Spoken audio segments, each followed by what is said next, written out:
when black people wake up and become intellectually independent enough to think for themselves, as other humans are intellectually independent enough to think for themselves, then the black man will think like a black man, and he will feel for other black people. And this new thinking and feeling will cause black people to stick together. Truth seekers, please understand, Mental Dialogue is much more than just a talk show. Each and every Saturday, we communicate with you for two reasons: to dialogue and connect. On the dialogue side, we cater to you intellectual outcasts who feel you have no place for honest discourse on race, sex, culture, and African American business. On the connect side, we've created a community where you can connect with experts specifically in finance, whether personal or business, and mental health, whether it's trauma or to optimize performance, along with all the other skill sets from other MD community members. Our mission was to create a virtual nationwide neighborhood where African Americans learn to trade ideas, goods, and services through social media, meetups, and this podcast. To become a neighbor of the Mental Dialogue Community Club, please visit us at mentaldialogue.com. We are better with you than we are without you. We can be neighbors even though we don't live next to each other. Hashtag raise the culture.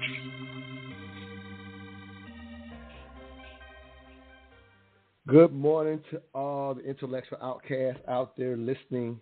I'm your host, Montoya Smith, a.k.a. Black Socrates. I am your mental activist. I got special guest co-host Latrice Ross back in this thing with me. How you doing, Latrice? Great. How are you? I'm glad to have you back in this thing, as I like to say. Back in the saddle with us for the Mental Dialogue Talk Show. We got a returning special guest as well. But before we introduce our guest, if you will, Queen, give people a little bit of your background. You are a book lover, bookworm, which will make sense for this morning's discussion question. So if you will, highlight some of that in addition to your extensive background. But thank you, Queen, for being with me. Absolutely. I am indeed a bibliophile. I love books, and I have this massive list of books. And actually, I think my love of books is why I am a DEI professional today, because I was able to explore history and realize that if we needed to understand where we come from in order to determine where we're going, and the best way to do that is through learning and education. So from a career perspective, I'm a diversity, equity, inclusion, and belonging professional. I've been doing this work since 2014. I have a day job, and I consult. My consulting company is called Humanizing Diversity, and I just love my people, and I want the best for us.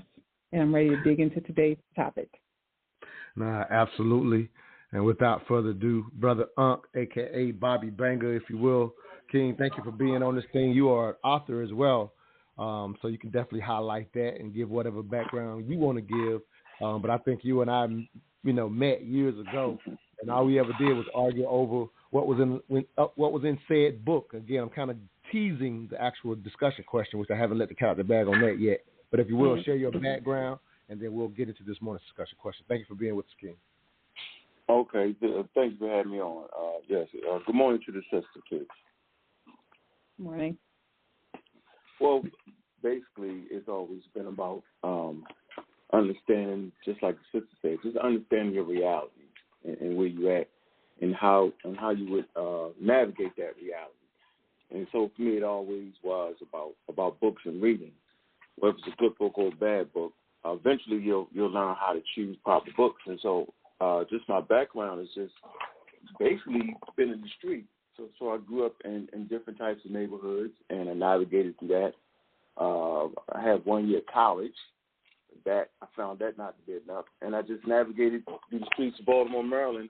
I just came to the conclusion that if you stay on the same path, you're not going to make it. And so I got back into reading, and it opened up a whole world for me. So I started to realize that most of our youth is in the juvenile systems.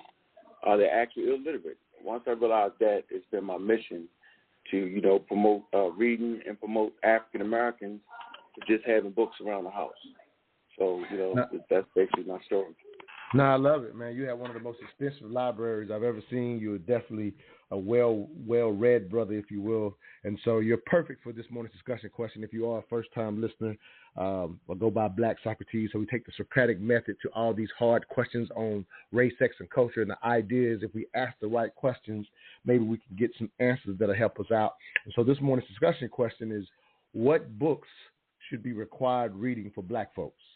What books should be required reading for Black folks? And so, Latrice, I'm going to start just a slightly little different because typically I always ask what was your first thought when you heard the question, and you might can weave it in. The main thing I want to do is avoid both of you sharing what those books are because I kind of want to, leave a little cliffhanger, if you will, but just any other thoughts surrounding this question that you had in addition to, in a sense, what books you might talk about today. What other thoughts popped in your head just in reference to the question itself, if that makes sense? Any thoughts on that? And Brother Uncle, I'll be kind of asking you the same thought. What other thoughts did you have versus just which books would you bring to the table today? Go ahead, Queen. My first thought was, is 2 hours going to be enough time? Literally, because I love books so much, and so that was literally my first thought. Nah, fair enough. Brother Unc, any other thoughts surrounding this question, like I say, besides the books that you wanted to bring to the table? Because we're going to all of us are going to lay those out, because I'm pretty sure, like Latrice, she's highlighting, you give her 3 hours, she still will have a list of books that we should be reading. So, but any thoughts that you had around this question in addition to the books themselves? So just so you know, you do have some background noise, brother, that's coming through on the show. Just letting you know. Oh, okay. I try to get the family. They go exercise, man. That's another thing. Make your family go exercise. I could dig it. Yeah. And so it's just the whole question around literacy and the rates of being locked up. And you'll find out that most of the brothers and sisters in the juvenile system, they're actually illiterate, man. And that always bothered me. So, our program, STEM learning, is dedicated to young babies. No, it makes sense, and that's one of the books we'll be highlighting also. Just to go ahead and drop out the bag on this, I'm gonna be sharing another brother's top 5 list that we as African Americans, specifically the books that we should be reading. So I'll be sharing them throughout, and we'll be able to dig into that. And there's so many classics, right? There's so many classics that I would say kind of catapulted me into being a book lover, if you will. And so just insatiable idea of just wanting to know more information. And like yourself, Latrice, it kind of drove my career path, if you will. And when I say career path, I'm talking about really this entire Mental Dialogue community. That love for our people came from actually reading, if you will, the actual history of what we went through. And when I say actual history, and I know y'all both understand this, there's going to be a limited version of the history that you, in a sense, will get in your public school education. But when you discover books and read, if you will, from authors that look like you and get their version of his story, right? History is just some person's viewpoint of what they see at that time. His story, our story.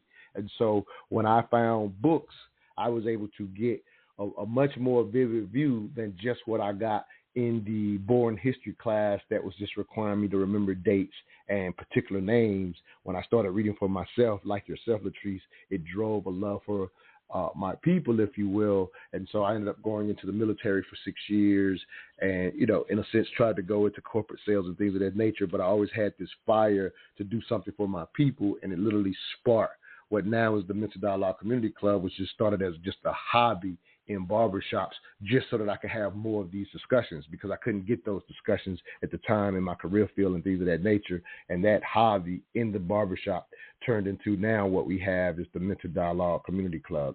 So in a sense, books are literally the reason that I'm, in a sense, care for my community so much. And I think you were saying in pretty much the same thing. So let's go to this first break, and we'll just kind of navigate through this thing. I'm hoping the people that are listening will get out there and share with us the books that our community needs to hear in order to elevate our community. And as I can hear Brother Unc focused on, and I agree with him, the literacy aspect of our community definitely, if you will, needs to be on the rise, and it would help you in elevate not only individually, but in the end of the day, help us collectively. So let's go to this first break.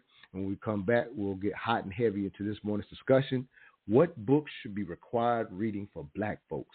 And if you want to get in and give us the books that you think we should be reading, again, call us at 646-787-1691. You do have to press 1 to join the broadcast. We'll be right back, where all I ask is that you think. Hey, Smith, where you find that Prince Sign of the Times on vinyl at? Real talk, you got a dope vinyl collection. What, you been collecting them like over the years or something? No, actually, I just started my collection. But my man Tobago over at DBS Sounds, he be hooking me up. You remember DBS Sounds? On the south side? They still around? I figured most of the record stores in Atlanta be closed by now. Hey, vinyl is the new wave, and DBS Sounds got the best collection in town. You can still go there and flip through vinyl. They still got CDs and mixtapes, too. Let me check their IG page at DBS Sounds ATL. They still be having artists in stores and everything. Hey, you want to run by there? Hey, man, I ain't got time right now. I got to go back to Cali tomorrow, but I might have to catch them next time I'm in. Oh, nah, you good. Even when you get home, you can just shop at their online store at dbssounds.com. They'll ship directly to you anywhere in the country. Matter of fact, jump on dbssounds.com on your phone and order straight from there. Word? Hey, I'm about to get my music game up. Hey, what's their address in case I get a chance to swing by there? I'm going to pick up that new Kendrick Lamar CD. Oh, they at 6604 Highway 85, Riverdale, Georgia. Bet. History is a clock that people use to tell their political and cultural time of day. It is also a compass that people use to find themselves on the map of human geography. History tells of people where they have been and what they have been, where they are and what they are. Most important, history tells a people where they still must go and what they still must be. The relationship of history to the people is the same as the relationship of a mother to her child. Welcome back to this morning's Mental Dialogue Talk Show. I am your host, Montoya Smith, a.k.a. Black Socrates, along with special guest co-host Latrice Ross. This morning's discussion question: what books should be required reading for Black folks? Our special guest is Brother Unc, as we kick off a clip I've played many times on the show from none other than John Henry Clark, and just talking about why history is so important. And as I highlighted in my own personal story, it was the reading of our story on my own that led me to a deep-seated love for our people. And I absolutely agree with John Henry Clark in the role, if you will, of history in that sense. And I think the only way you do that is to read our story via books. Brother Unks, any thoughts or anything you want to say in reference to what Brother John Henry Clark had to say? Man, that's the great old master right there. He was ahead of his time. As we peruse books now, we recognize that brother was well read, and he was definitely a key figure in inspiring me for correctness in getting our history. Because you can read about the history from a lot of different places, right, and just end up with a whole bunch of googly gobs. But through his direction and his conversation and understanding just what he had read based off what he had said and the words he used, it put me on the path of actually, where I'm at now. So that's a serious one, yeah. So you right there with that. No, absolutely. If you will, Latrice, I would love to hear your thoughts on the concept of history, something that I've leaned into heavy pretty much since college. And it was just, again, from reading so many books. I would be in college, but I would go in the library and, just really kind of lose myself reading about us, just having access to this big college library, and I could just go find the books that I wanted to find. And I really came to understand and actually not be upset at, if you will, even the version of history we get in school. Once I understood it was just that person's viewpoint, and they are telling the story from their viewpoint. So I used to be so upset about their viewpoint, but once I understood his story our story from a viewpoint, it helped me understand why someone else who doesn't look like me or come from a different culture might see the exact same thing very differently. So I just wanted to hear your thoughts on that concept of his story, if you will, and then we'll start getting into some books. I think it's important, and I still get upset about the way our history is presented, simply because unless we are reinforcing and teaching our history in our homes, our children are growing up without a sense of a foundation. Mm-hmm. And many may not understand why the decisions that they make today are influenced by that lack of understanding of history and how we came to be here, and understanding that our history did not begin at slavery, because the way that I grew up, that's where my history began. And even my first diversity class that I ever sat in, the trainer actually started the class with history of white people and other races and ethnicities. And for Black people, and I asked her, you do realize that there were Black people before colonization? And she said no one had ever called her out on that before. And so that stuck with me, and that really influenced my deep dive into history, our history. Now, you bring up a great point, and I'll reiterate this, and I'll let Brother Aunt respond to this as well. And you're just kind of highlighting, really, for any of our listeners, because sometimes you just don't think about it, right? We want our kids to go off, if you will, and good grades and do well in school if they can. And so you kind of, to a degree, in your own busy life, you kind of leave it up to the school. Or what you may do is, if you can be very intentional, you attempt to live in a certain area to make sure you're sending your child to the best schools, right? And at that point, you kind of leave it be or let them be. And what you're highlighting is, because history is someone's opinion, and what you're kind of hinting to is the propaganda that all countries, in a sense, tell their history that they want their nation to know in a favorable way, in order for you, if you will, to have love for your country.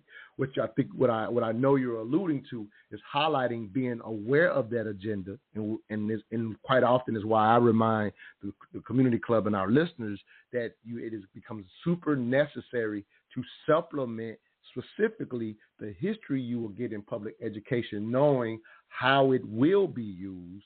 And for me, that's not even about an indictment of the reality of it. And so since we know that as a reality, to ensure our children are properly esteemed, it becomes necessary to supplement what they will get in public school. Brother Aunt, your thoughts on that as well? Oh, okay. So all valuable people supplement their packages of history from their home. You're socialized at home. And you should never expect for public schools to give you a deep dive. That's not until you go to colleges and have access to the great libraries. I'm actually big on words when it comes to the subject. And so in actuality, African-American history starts on the slave ships. And one term in particular, the term, not to get too deep into it, is just the whole thing around the term around Black. And so, Black people was created with the onslaught of colonialism as we were colonized. And we gravitated to that. We have a rich history from the slave ship till now that we need to also explore. Now, when we get into continental history of the African, that's another conversation, and it's important to stay as close as possible to the indigenous terms that the people call themselves, as to not get things mixed up and confused. I'm a stickler for that. And I'm glad you brought that to the table, because you're providing great context for the rest of this conversation. I'm glad that you distinguished that, and that's very helpful. So absolutely, because again, that's why I brought you on the show. So thank you for making sure that is part of this context. You're right. African American history in itself, to your point, does start at that point which you're just highlighting that distinction and also the need to bridge the gap wherever we can, if you will. So with that said, but again, I don't want to just have y'all tell me the books that y'all think that we should read. So I want to kind of start out with just highlighting, if you will, some of the classics. You may or may have not read it, but I'm just going to give some thoughts to some of the classics that are quite often, again, people's deep dives into getting away from the public school history. And so a few of those books are The Souls of Black Folks, Up from Slavery, Frederick Douglass, Life and Times, Miseducation of the Negro by Carter G. Woodson. And so I'll highlight in Souls of Black Folks just something that I got from it. And if y'all are both familiar with it and remember anything you got from it, let's bring it to the table. But I just remember uniquely finally reading W. Du Bois for the first time. As I got into Black history, I always would hear the name and highlight, his different deeds, if you will. And we know, in a sense, was a proponent to you, if you will, to Carter G. Woodson, if you will, or opponent, I guess I should say it, if I say it correctly. But with that said, the one thing that I always remember from his book, Souls of Black Folks, is him highlighting as a young man where he lived up in the North. His family lived better than the Irish that lived in the slums of the area that he lived in. And it was just, in a sense, my first time when I was reading history being exposed to an African-American pointing out that he was in a situation where he, in a sense, lived better than some white folks. But when you look at the timing of it, it was when the Irish were kind of looked at as what I'll say as the just to make a reference point. And I don't even like using this word, but they were the niggers at the time in the North specifically. Our brothers down in the South at this same time were absolutely still going through what they were going through. But he just said, we live better than the Irish in the slums. And so I remember connecting it to some other history that I learned and not realizing that, hey, we have reform schools because of how, in a sense, raggedy the Irish lived in those slums, sometimes leaving babies in the streets versus taking care of their babies. So it created the reform schools because the city said, we got to do something about how these, if you will, these Irish immigrants, they were the niggers of the day, if you will. And again, that wasn't in the souls of Black folks. But when I saw that and connecting it to learning about reform schools, it reminded me of that point that I always remember from the Souls of Black Folks.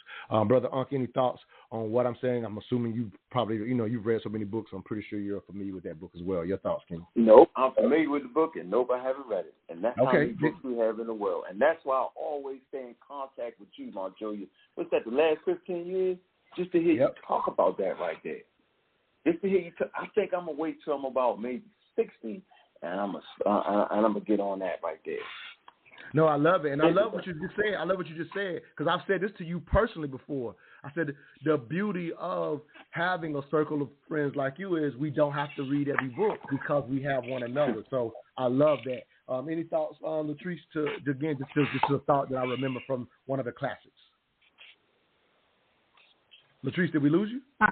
No, here I am. Actually, I read Souls of Black Folk when I was taking a sociology class, and honestly, I just thought that this is a very ingenious way to help folks understand sociology because I was able to leverage what I was learning in sociology while reading his book and saw that what he did was just take that topic and make it readable for folks that may not want sociology. No, absolutely. I agree 100%. And I'll throw out one more thing and kind of, like I said, just move through to another classic, if you will. What that book is noted for those who maybe, haven't read it yet or because, again, he was an opponent of, if you will, Booker T. Washington at the time. He kind of proposed the talented 10th, if you will. And so that's what, Du Bois is kind of known for. And so if you hear even that out of context, you can possibly look at it positively or negative, and everything with context is a little different. And something that in him forwarding the talented 10th aspect that I found even applies as I've studied other history outside of our own, because as a young man, I loved us, and I realized, let me learn other stories. So when I started reading other stories of other cultures, I realized to a degree he was on to something with the Talented 10th, in the sense that it is usually the top 10% that will elevate a race or a culture or ethnic group to a certain level, because only so many people can be known in history. And so when that Talented 10th does something major, it will be applied typically in a good way to the entire group, and the group would take pride in what really was a few people who were innovative enough. The hierarchy of needs had been met, and so they were able to elevate while maybe the rest of their people were in survival mode or just day-to-day mode. And so people, in a sense, elevated the entire group. And so that's something that I always spilled out, and I just always wanted to provide that context, because I've heard even that Talented 10th downgraded in certain areas. And I'm not saying he was perfect with it, but that was just an aspect. Latrice, I was real curious. One thought on that, and then I want to just mention what I got from Up From Slavery. Again, I just wanted to kind of spin this segment jumping through some classics before we get into the books that we want people to hear. Go ahead, Queen. Any thoughts to what I'm sorry, I muted you by accident. 1 second. Let me bring you back on. All right, Queen, go ahead. Okay, so you wanted me to respond to what?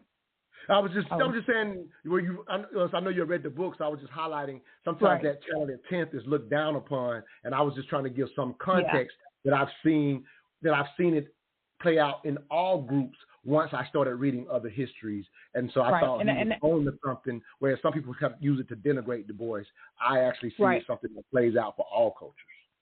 Right, and I think if you put it in that sociological context, then you understand that, and you don't necessarily perceive it as being elitist, because that's what I've heard it as being. So because I viewed it as sort of an offshoot of the sociology class that I was taking, I saw it as that's interesting, and then began to look around at what's happening in reality. And I do think that, similarly to you, that in every race and ethnicity, nationality, you're going to have those folks who rise above, and those are the ones who influence. Unfortunately for us, those they are viewed as how others view us, sort of on that principle, annoys me, because it sort of makes those who are doing well, they are seen as they expect us to. Let me just get those thoughts together, because fair there's enough. a part of that I feel that, fair enough. Again, just wanted to throw some context out there. Brother Unc, if you will, Up From Slavery, Booker T. Washington. I've definitely heard you and some of your teachers talk about being a fan of Booker T. Washington. And again, even though they were opponents, when you read both of them, there was a lot of practicality that, in my eyes, that we can pull from both of us. But using the word practical is what I think Booker T. Washington's, in my opinion, from reading Up From Slavery, is the best thing that you can take out of it is the practicality. And I think we could use some of that practicality even now in 2024. Your thoughts, King? Yeah, so that's another one of those books I haven't read yet. I specialize in ancient history. That's my thing. Yeah, I get it. But we develop groups, based around those subjects right there. And that's what's important. You're not going to be able to do everything. That's very important. So we have a lot of us that are interested in different segments of history. So we got a whole group dedicated to reading Booker T. Washington, dedicated to reading and studying African American history. Big up to Rob Bourne, like that's what he does. And so we sit around for hours and talk about late African American history, early African American history, which is needed now to combat the misinformation on African Americans thinking they're Native Americans. And so, that book, man, I heard there's a lot of, but like I said, the Booker T. Washington, those two figures right there, man, the Talented 10th, man, that's a great conversation. And that was definitely one of your strong points too, Montoya. So I always had a good, strong reference of just understanding the struggle there. But, my thing is we'll find out in a minute. No, absolutely. Yeah, we're going to do that after this break. Absolutely.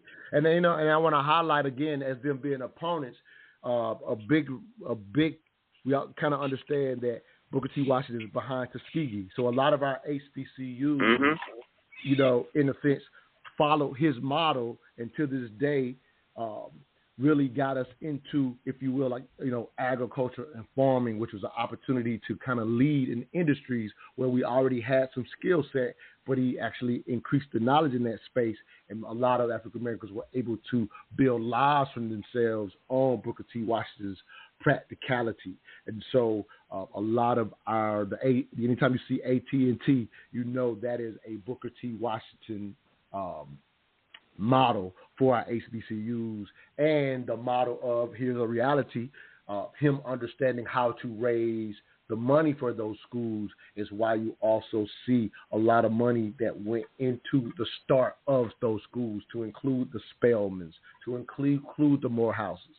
So even if they didn't necessarily follow the agriculture model, the AT&T model, if you will, often people use Booker T. Washington's model for getting money for those schools and making relationships with those across the racial bridge, if you will, to ensure that those newly freed enslaved Africans, who are now, as we say, African Americans, they wasn't called it at the time, of course, Negroes at the time, but he ensured, hey, if we're going to have this class, we need to bring them up to speed to be viable in society. And so big ups to that brother. If we will, we're going to go to this break, and we'll be right back. Hope some of y'all get in here with us, 646-787-1691. We will have our guests reveal the books that they feel we should have as required reading. I just thought it was appropriate to start the show by talking about some of the classics.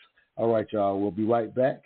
Definitely jump in on the show with us, if you will, where all I ask is that you think. What happens when your customers call your business and you're too busy to answer or call them back in a timely manner? You lose that business. Shockingly, 61% of inbound calls go unanswered. But fear not, tchmedia.ai is here to change the game.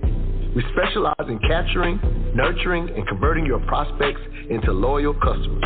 With our state-of-the-art communication solutions, no interaction will be left behind. When you miss a call, we've got you covered with automatic, engaging texts that keep your prospects connected and eager to choose you over your competitors. Don't let potential customers slip away. Make the smart choice with tchmedia.ai and skyrocket your conversions today. tchmedia.ai is here to change the game. Change the game. Change the game. Change the game. Post-traumatic slave syndrome by Dr. Joy DeGruy. I met this sister. I'm going to go on record. She has a beautiful mind, very intelligent.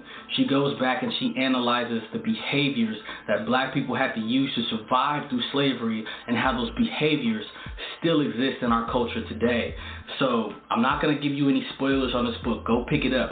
Readability on a 1 to 10, 1 being the easiest, 10 being the hardest. This is about a 3 or 4 in my opinion, maybe 8th grade level, 9th grade level. That doesn't take anything away from this book.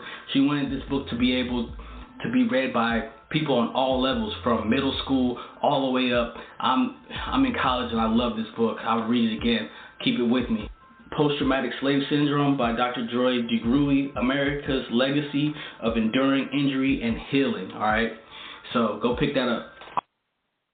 Welcome back to the Mental Dialogue Talk Show.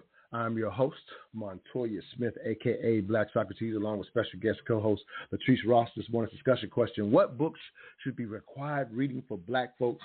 I just played a cut from a brother I found named Chris Corsi, and he was highlighting the 5 books he thinks we should read. And I actually agree that Post-Traumatic Slave Syndrome by Dr. Joy DeGruy is one of those books that should be required reading. I feel that part of the work I do with Mental Dialogue is to address the psychological issues that we can get from, if you will, learning some of our history, I would say incorrectly, or not enough of our history through the public school system. And as a brother Unc said, you can't rely on them for that anyway. However, it plays a role in sometimes our psychology and some of the other issues. So that's one book that I would agree with him on. Latrice, any thoughts on Post-Traumatic Slave Syndrome? I know it's one of your favorites. And then, of course, you can share at least one of your books in addition to which this book is, if you will, that you think we should be reading as well. Go ahead, Queen. Sure. It was that on my list because to me, I think when we know our history, we need to understand how that history has impacted our present.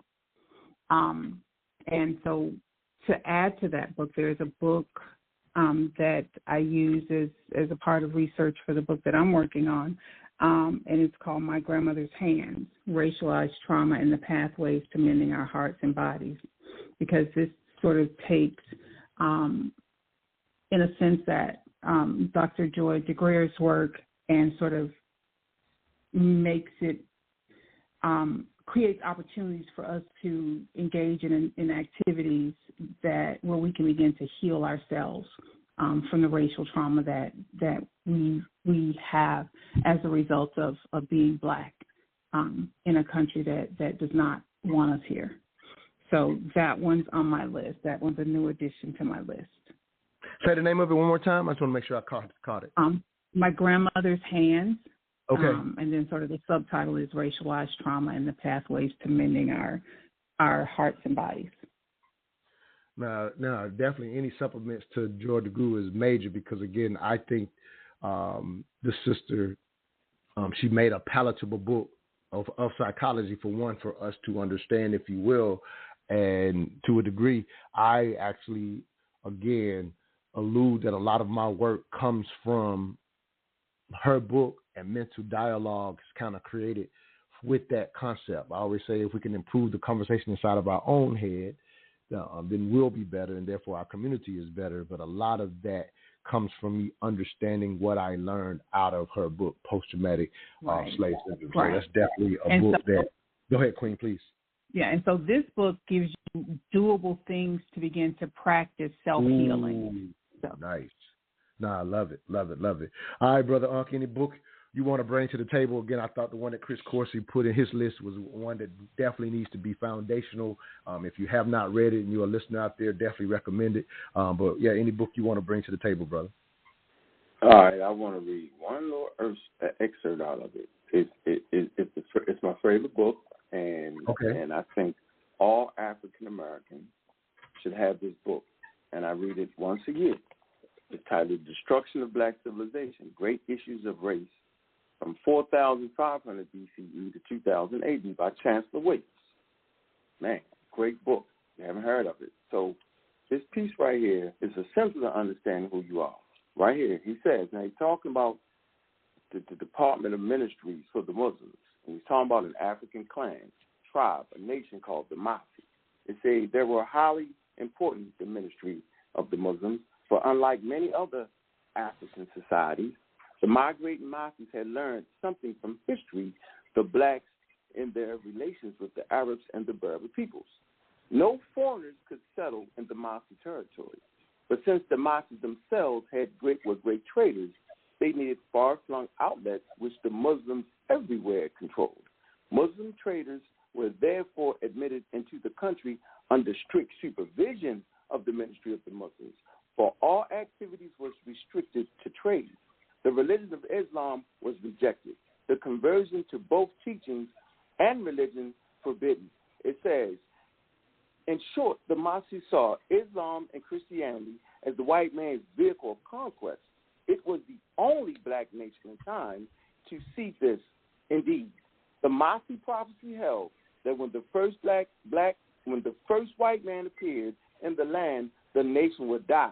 That time had not yet arrived. The Mafi policy from excluding whites or rigidly limiting the numbers and controlling their activities in the country further illuminated an African experience that is already so clear require no additional light. All African states that began to develop again after the Great Dispersion, rebuilding and expanding, were prosperous and advancing as black states as long as they borrowed the relentless, aggressive whites from their countries, and their destruction became certain only when they abandoned this policy and let the Asians and the Europeans in. I think that those statements right there are actually self-explanatory, and when I first read this book, I took it to heart, and then I understood the role, and you know this is not your conversation, Montoya, the role that religion played in our destruction and misunderstanding our history. I'll end with that. Very, very powerful book. Brother Chris Coursey highlights it, so you'll hear. Matter of fact, he highlights that as one of the top 5 reads as well. I absolutely recommend this book. I actually love what you just read. Obviously, you're highlighting the Mossy Warrior clan, if you will, and so absolutely respect for their, if you will, their understanding, because when you read the rest of the book, it was that, like you said, they understood it in a sense better than other groups, throughout the continent, if you will. And so in their relationships with other groups, they would basically allow people to come in and basically over time, and when I say over time, because of the United States has a relatively young history, we don't understand how groups can take 400, 500 years to infiltrate and take over an area. And so countries and people that have much longer histories are willing to take a very long approach to, in a sense, to the point that Brother Ankh just pointed out. They did what they did to control their trade areas. And so other groups who would let other groups in eventually would be taken over a lot of ways, even, if you will, some of, just to highlight this, even some of the societies that were matriarchal, some of the groups would take the approach of marrying into the culture and eventually taking over the culture as a outside entity. And don't look at it as just race, if you will, but that was a reality because the Mossis, as Brother Ankh pointed out, were the one group that didn't allow for that level of infiltration. So that's just some things that I recall. I recall some other things too, but I just kind of want to start there. Latrice, anything you're hearing in reference to the destruction of the Black civilization? I don't know if you ever read that book, but it's definitely one that I would highly recommend. Not an easy read, I'll be honest about that, but absolutely gave me some context and perspective that I'll share a little later here as well. But any thoughts to what you're hearing? And Brother Ankh, you can respond to what I said as well. No, I haven't read it, but I just added it to my list of books to read, and I even placed it at the top of the list and not the bottom. So it's actually my next purchase. No, I absolutely love it. Brother Ankh, I know I said some things if you want to kind of respond to, and I want to give another thing that I really delved from that book that I was going to share anyway, so I'll share it right now since we're talking about the book. But any thoughts to what I said before I give some more thoughts? Oh, I'm sorry, brother. I muted you because you had a little background noise, so we bring you back live. All right, go ahead, brother. You live again. Actually, Chancellor, he's a historian in the real sense. He actually traveled to Africa, got permission to sit down and talk to these ancient tribes. But it's actually an easy read because he's actually a storyteller. He's an author. So he brings, it's not a boring historical book. He actually brings the characters to light. Yeah, so I think all African Americans should read that book. And then I want to shout out, like I said, Truth Storian and Rawborn, each one teach one, formerly MBK. So that's the group that's dedicated to teaching authentic African American history. So I want y'all to know that, we're on YouTube. That's what we do. We do the YouTube thing for the last 15, almost 20 years. We've been doing the YouTube thing, educating from YouTube. And I love it. Here's another thing that I took from the destruction of Black civilization, because again, like you said, Chancellor went to these areas, and it was the understanding of him bringing the reality to what was happening to some of the tribes, quite often sometimes based on the geography of what was happening on the landscape of the continent, if you will, how it played a major role sometimes in some of the groups' downfall from the standpoint of, again, to give a little context, like right now, the continent of Africa has the most desert land, if you will, as a continent, right? But if you can picture that there was a time where all of that was green, if you will, and what is green now would have been barren. And so as geography changed, a lot of the nomadic groups had to move away from what was becoming desert, follow the greenery, if you will. And for some groups, it became a matter of survival, of starvation and things of that nature. And so when some of the tribes got into survival mode, you started seeing to the degree that one group would kind of try to take over another group based on their survival need. And I'm pointing it out because that book opened me to the reality of what all groups will do once in survival. Prior to the destruction of the Black civilization, I had this idea that this race or that race was worse than another race, And for me, reading The Destruction of the Black Civilization, when he points out what was kind of done, you know what I'm saying, based on certain circumstances, I realized some of the things that we try to attribute to another race, white race, if you will, I realized was basically what humans might do in survival mode. So even when we think of, if you will, how savage the white race could be up in Europe, I was able to put in context, oh, they were living in a cold region surrounded by water with salt water and not having enough fresh water. So some of the savagery that we know that, you know, Europe and France and all these groups, you know, there wasn't obviously countries at those times, but all these different tribes they were always at each other's neck because they were in survival mode, whereas our people, until the land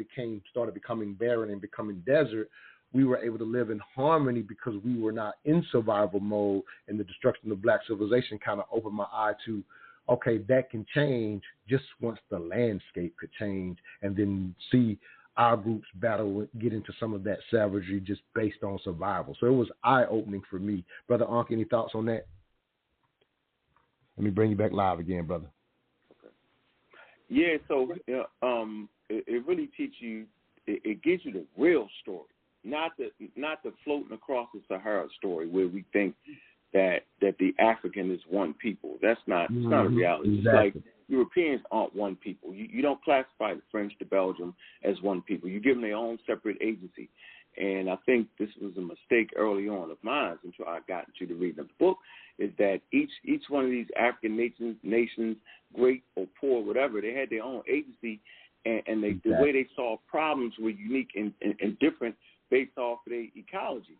And I think that's important to start to get away from. You know, like you was the first person to break that glass for me, to get out of the, well, we did this perfectly, we did that. And you was like, no, and using that as a crutch, you know, that's how we tell our story and we don't even know it. That we give way too much credit for the other side, right, than need be. And you was the first person to actually break through, you know, for that. And this book right here does that. Absolutely. It was foundational for me to just put the human experience in context and started my foundation of no longer accepting the racial construct for the way we're taught in this country. Let me go to break and we'll be right back. Again, y'all can jump in. I saw somebody jump in and get back in this thing with the 646-787-1691 and share the books that you think our community should be learning and reading about. We'll be right back, where all I ask is that you think. LNG Technology Services, we are your industry leader in aircraft and heavy equipment repair services. In commercial business for over 15 years, LNG technicians have over 150 years of equipment-specific knowledge and are known industry-wide for returning worn-out, broken, and overused ground support equipment back to the user in working better than new condition. For a service job done right at a value unparalleled in the industry, contact LNG Technology Services at 478-781-4860. Again, for a service job done right, that number is 478-781-4860. LNG Technologies is a Mental Dialogue Gold member and proud sponsor of the Mental Dialogue community. All right, if you know me, you know I'm going to have this on here. This is The New Jim Crow by Michelle Alexander. I have a black book review that goes in depth about this book and why it's important, but long story short, mass incarceration. There's a silent war being waged outside your doorsteps. Millions of black men are getting thrown away in prisons. Millions of our black youth are getting hit with felonies and not being able to economically compete. What I like about this book, she quotes everything, cites everything. Our youth and our black men getting thrown away in prison is detrimental to our society. All right, it's going to stop us from reproducing. It's very important that you read this. Once you're armed with these ideas, you can't unlearn them. And once you get these ideas, you can transfer them to your children, to your youth, and let them know, let your community know what's going on and why rap music is glorifying going to prison and all this other stuff. So this is a great book. I've read it, I think, twice already by now. Readability. Welcome back to the Mental Dialogue Talk Show. I'm your host, Montoya Smith, a.k.a. Black Socrates. This morning's discussion question: what books should be required reading for black folks? Special guest co-host, Queen of Intellect, member Latrice Ross, as well as author Brother Ankh. And Chris Corsi, again, just using his cuts from his YouTube page, highlights another book that I think is absolutely required reading. Brother Unc, you've alluded to this in for literacy and going to juvenile delinquency and things of that nature. But Jim Crow by Michelle Alexander, I think, is a foundational book that we need to understand, and not only understand it, but it also helps us, if you will, navigate the political propaganda that has always been used by both parties to kind of confuse us, in my opinion, on what's actually happening when it comes to mass incarceration, which is one of my soapbox issues, which is to end mass incarceration in the manner that we have it. There have been plenty of improvements due to, if you will, in my opinion, thanks to Michelle Alexander's work, if you will, just pointing out what was actually happening inside of the justice system, really to a degree unbeknownst to most of us. Brother Unc, since you highlighted that literacy was an important thing, I want to get your thoughts on the new Jim Crow. Just any thoughts on it. I don't know if you've read it or not, but just want to hear your thoughts. Yeah, but I clearly understand incarceration. And first, I would just like to say shout out to the Pseudo Killers online group. Shout out to all the members, man, dedicated to teaching scientific literacy so that we can understand our civic duties and better understand our history on Earth. So, the first thing I would like to say, growing up the way I did, don't do it. That would be my first thing. And you say, well, what do you mean, right? Don't break the laws. Stay away from crime. I think that's important to say that. I grew up in an environment where we was definitely a part of the criminal element, and we did that, and all of us meant that. And if you got caught, the punishment was just due. Sometimes unfairly. We know how they, change the laws to lock up African Americans more as far as with the crack cocaine and the powder cocaine, how they made some wild difference that really wasn't there. But if you hadn't been selling the drug to your community, then you wouldn't have been in that situation. So, my answer is just read books, study, get educated. Go to some type of school, whether it's a college. A lot of people don't like college, right? You don't have to go to college. You can get educated in being an electrician, but you always got to go to some type of school, some type of secondary school, some type of school, period. Do that, and the more you learn, the more you read, the more you get literate, the less you'll go for crime. Most people commit crimes to get money. But if you put yourself in a situation where you don't have to commit a crime to get money, then you stand away from the penal system. So, that's my take on it. It may not be a basic take on it, but it's reality. No, I like the take. I like the take from the information when you say, a lot of crime is being committed to get money. Another way of saying what you just said is lack of information. Lack of information on another way to do this. So therefore, I will resort to what's immediate to me and what's available to me. And, quite often when you look at the bigger context of the systemic stuff, there's not available jobs to help me. So here's the black market route I will go. For those, and plenty of people still choose not to, it is, it's almost like, Biggie said, I got out the hood without a wicked jump shot. Well, I know in my community, and I was fortunate to grow up in a small town, but every place has its issues, if you will, and me being intelligent was my ticket, if you will, out. And in a sense, my community got behind to ensure that I use my smarts to elevate. And so lack of information can also be an issue for why you might take that route. Any thoughts, Latrice? I know this is a book you are a fan of. Yeah, but go ahead and jump in. Yes. And this book actually is the book that I say redirected my career. Initially, the scales fell off my eyes. I grew up in a small town with a mom who believed that I should assimilate into white society, not be authentically black. And so that's sort of how I came into my young adulthood. And then when I read this book, it made me question that. And it actually caused me, I guess I've always been a researcher. I began to dig into Reagan's policies and the war on drugs. And that turned me into an activist, if you will. And then as more and more information comes out, as they declassify information, there's so much that we can learn from that pledged war on crime, to policing and how Black folk are perceived and how they are dealt with in our society. But that was one that I give credit to directing my current career.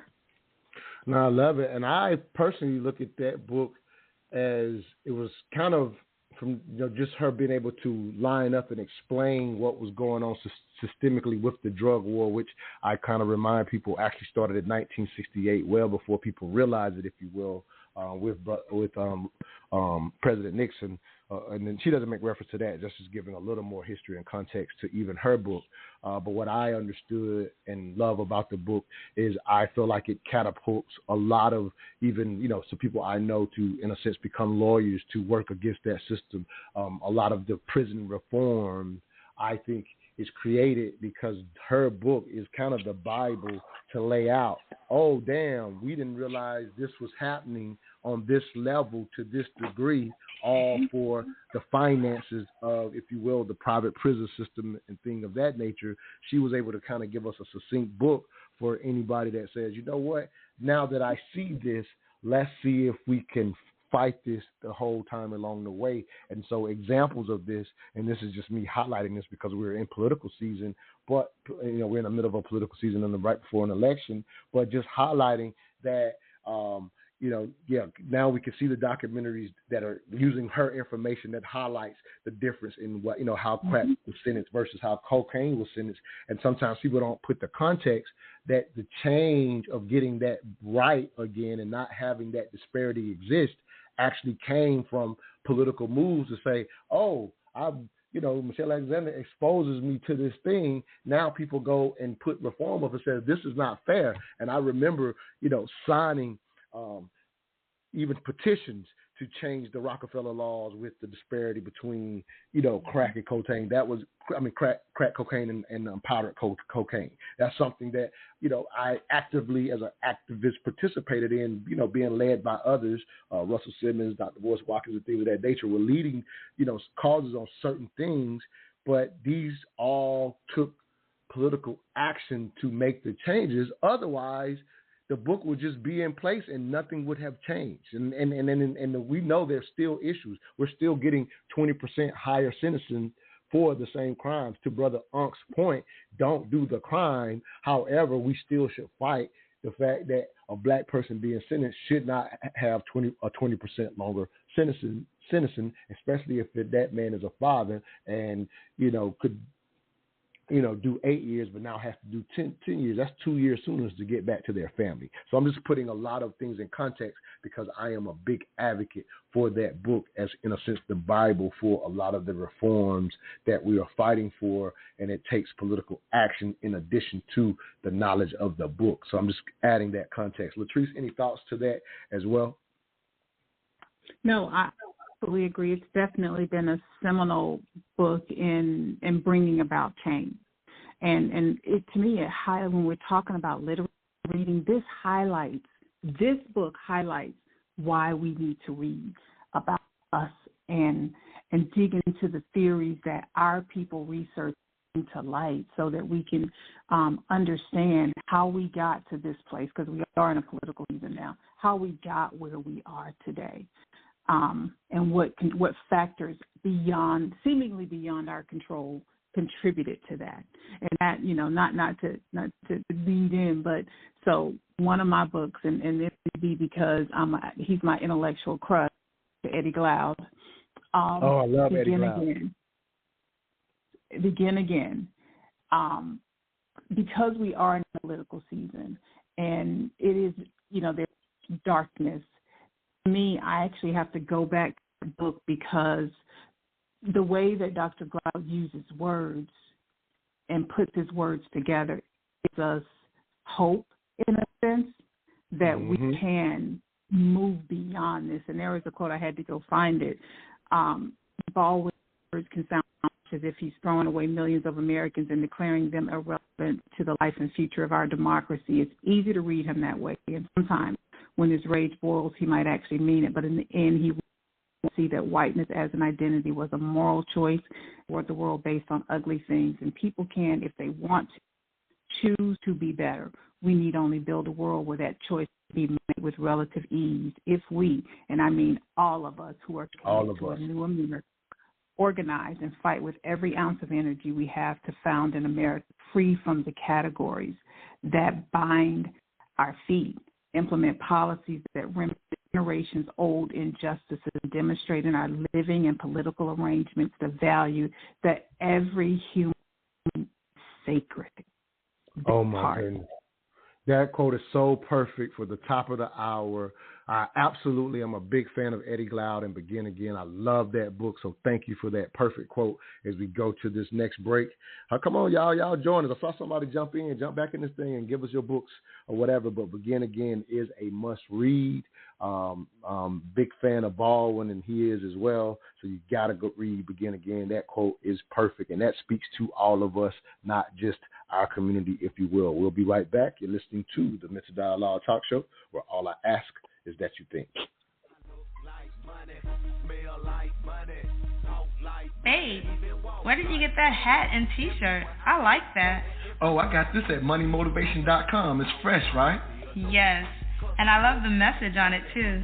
You are the hustle, huh? That's what the shirt says. I am the hustle. They embody the entrepreneur spirit, and what I like the most, it's more than a brand. It's a lifestyle for those who want to put in the work and expect to have the finer things in life. I also follow them on Instagram. Check this post out. If you believe money is the root of all evil, you're using it wrong? Or how about this one? Excuses make $0 an hour. I like those. What's their IG? At moneymotivation.co. But do they have any ladies gear? Yes, you're going to love the clothing line they got for the ladies. Matter of fact, pull up their website, moneymotivation.com, and I'm going to get you a few things so we can both look like money. Everywhere I go, and everywhere I be, I don't even talk, they still know it's me. Cause I look like money, smell like money, talk like money, even walk like money. A book that very much sums up a lot of our problems very quickly and in a very digestible way for the mainstream is The Re-Education of the Negro by Montoya Smith. I recommend everybody check that out. It's not a super long book. It's not a lot of confusing things going on or concepts or psychological ideologies, anything like that. It's very straight to the point, and it addresses most issues and topics within our culture. Welcome back to the Mental Dialogue Talk Show. I am your host, Montoya Smith, a.k.a. Black Socrates, along with special guest co-host Latrice Ross. This morning's discussion question: what books should be required reading for Black folks? As I play a cut to my book I wrote last year, Re-Education of the Negro. Sister gave me an amazing review saying that my book, Re-Education of the Negro, obviously the classic is Miseducation. I play off the classic, Miseducation of the Negro, by Carter G. Woodson, which is obviously a must-read if you do not know. He was basically the father of Black history, if you will, and we'll talk about that book as well. But I wanted to take the opportunity, obviously, since we're doing a show on books, to highlight my own book, if you will, again, called Re-Education of the Negro, Necessary Conversations on Race, Sex, and Culture. And so I like to highlight, if you will, and hopefully Tracy and Uncle, y'all can participate with me. But I always say my book is designed just a little bit different. It's not, you can read it straight through, but it's basically short commentaries on various issues, if you will. And so I just wanted to read a very, very short piece and just get y'all thoughts, because that's how it's designed. So I just actually wanted to show people actually how to use my book on this show. Again, you can buy it and read it straight through, and hopefully you have a great review. Like the sister you just heard, that, again, I came across that review online and I brought it to the show today. But if you will, this is a very short read, and I think, Brother Uncle, you will appreciate it just because of how we started the show today. I have a piece called, I go by Black Socrates, so each piece is entitled Black Socrates Speaks, and this piece is called Books Over Jordans. We typically think that children of the wealthy attend better primary schools, whether it's a private school or a better school district. However, it is not the school that sets them apart. It is usually the fact that the wealthy can afford greater life experiences for their children regarding education in and outside the classroom. So in a country driven by competition, the best thing the lower and middle class can do to compete with this dynamic is live below your means, to spend time giving your children more life experiences. Road trips to the mountains or ocean only cost gas, and after a certain age, no iPads allowed on the trip except to play music you all sing along to. Before buying a pair of Jordans for their feet, ensure you provide them a library card for their mind. Just my 3 cents. All I ask is that you think. Brother Unc, if you will, just wanted to hear your thoughts in response to that short commentary. Again, my book is designed to just make you think and have commentaries amongst your friends. Any thoughts on hearing that piece? But you got to read that again, Montoya. I know you're not going to do it. Read that again. It's short enough. I'll actually do it. Yeah, it's short enough. So because it's short enough, I'll do it. It's called Books Over Jordans. We typically think that children of the wealthy attend better primary schools, whether it's a private school or a better school district. However, it is not the school that sets them apart. It is usually the fact that the wealthy can afford greater life experiences for their children regarding education in and outside the classroom. So in a country driven by competition, the best thing the lower and middle class can do to compete with this dynamic is live below your means, to spend time giving your children more life experiences. Road trips to the mountain or ocean only cost gas, and after a certain age, no iPads allowed on the trip except to play the music you all sing along to. Before buying a pair of Jordans for their feet, ensure you provide them a library card for their mind. Just my 3 cents. All I ask is that you think. I just want your response to it. Any thoughts? Yeah, and I thought that's what it was that you wrote, and that's why we had made some comments prior to you reading that on the prison industrial system and the responsibilities. So based off what that passage reads is we need to take personal accountability, right? So like, don't buy Jordans all the time. Put some of that money towards opening up your child's world. And it's not so much that the types of schools you're going to, it's what you do with the school that you're at. And so I want the audience to know this. This is very important to me. I hear it all the time. I hear people fighting about the prison system, the mistreatment of black people in the prison system, and I'm telling you from the other side, looking at it from the other side of it. Most people don't look at it from the other side of it. The other side is it was a lot of death and destruction pushed on our community by African-American males. A lot of them didn't even have to do it. And we should never forget that. A lot of people lost their lives. If you have not seen a dope fiend, that's a drug addict, overdose on heroin or cocaine, if you hadn't tried to bring him back to life, right, based off of a product, right, that was brought in the black community, you should probably take another look at that. So those laws was produced because the black community wanted that. They didn't have education on the crack and the powder. All they knew was it was a lot of destruction and crime in their community. So I think it needs to be a healthy balance. I think the passage that you actually wrote shows personal accountability just by little things. Hey, man, this is just gas money here. And I think that personal accountability will go a long way. Sometimes, Montoya, we gotta stop crying, right, about parts of the justice system when the thing we can fix first, guess what we can fix, Montoya? We can educate the young babies. 90% of African-American males and females that's in the juvenile system are illiterate. That's why your book is important. That's why this show is important. That's why the system is important, because we can stop them before they commit crime and go to jail, just by reading the book. Now, I love your passion. Yeah, love your passion. What I'll say to you, and I've always said to you, is I don't think what your thoughts have to be juxtaposed against one another, against each other. You know, obviously, I'm writing this piece to encourage, do these little things to have the effect, to your point, to avoid, hopefully, with more literacy, your child won't be part of the prison system, but we can do both. And so just understand on this show, when we're highlighting the issues with the systems and, you know, thankful to the Michelle Alexanders, we are talking about doing both as necessary. I'm not just opposing personal responsibility against the system. We have to deal with both. So I just wanted to kind of throw that out because I respect your soapbox, but I did want to add that context. Latrice, any thoughts to that? Yeah, no doubt. Well, Latrice, any thoughts to that piece? that was the first thing that I was going to say about, we can do both and we must do both. Fight begin to get into the issues that are that we have to address with policy and things of that nature, but also create a sense of personal accountability at the same time. They're both important and not mutually exclusive of each other. I often say that our issues are multi-layered and we need different groups fighting, dealing with these multiple layers at the same time, not waiting for one to get fixed and then the other, because it will never happen. I love this because it highlights the importance of time spent with your children and how that time impacts. Toys and things get broken, you throw them away, you give them away, you lose them, and they're forgotten. But what creates an indelible imprint on our heart and what the things that we remember are the experiences. Halloween just passed, and my daughter and I were talking about the time that my youngest son woke up in the middle of the night and he ate his siblings' candy, but none of his.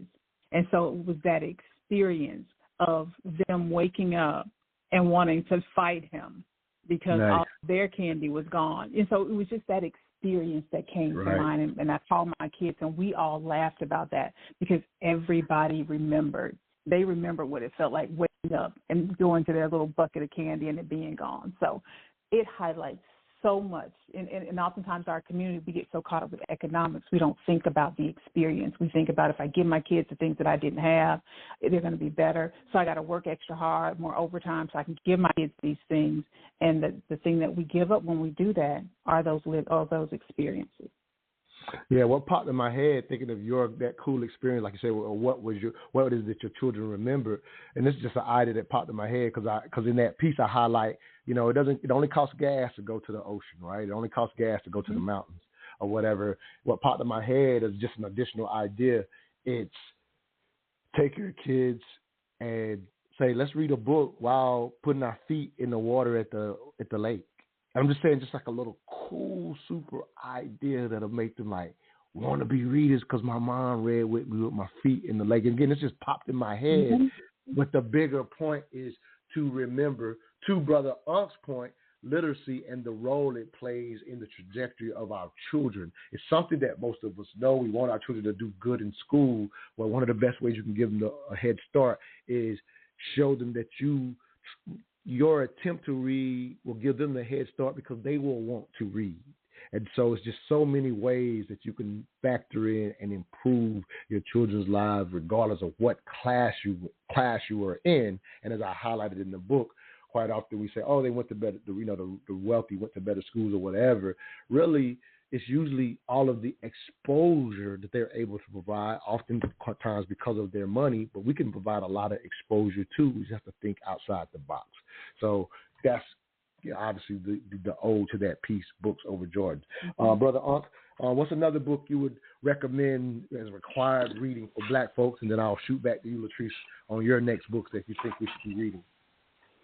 Okay, so Darwin's The Voyage of the Beagle, and how does this affect Black people? Come on, Mike. Yeah, man.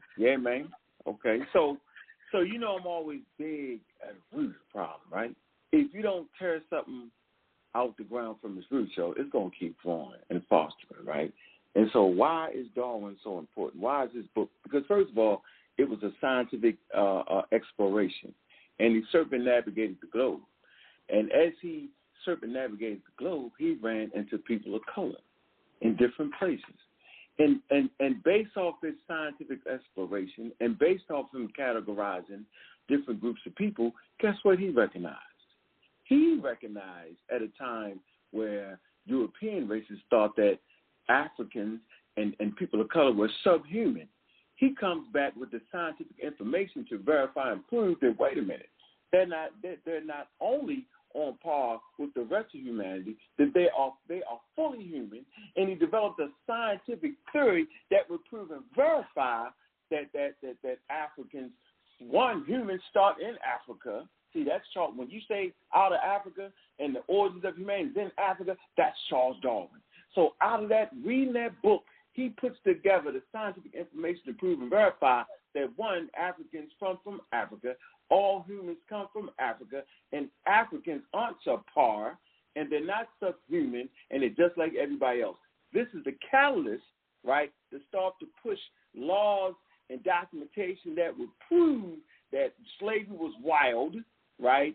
And two, you shouldn't just enslave people based off the color of their skin. And three, these are the things that people who are educated understand, people like Martin Luther King and them that fought for the civil rights movement. So, yeah, that book is critical right there. You might not think about it. It's probably off your list of reading, but I'm telling you, it's essential to understanding why we are where we are today.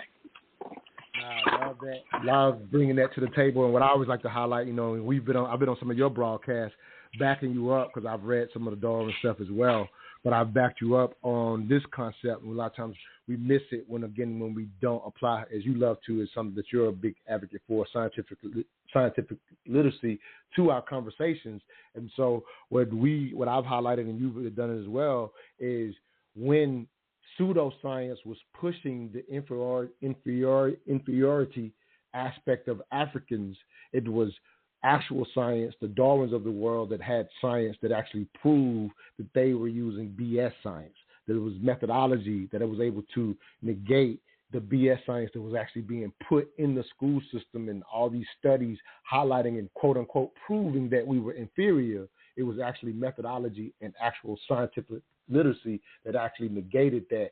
And so those who were in the science field found all of that pseudoscience about our inferiority. They found it laughable because they had the actual information. And to your point, that is one of the books that starts highlighting and documenting science in a way that we now know is definitely methodology over opinion and beliefs, if you will. We'll be right back. You're listening to the Mental Dialogue Talk Show, where all I ask is that you think.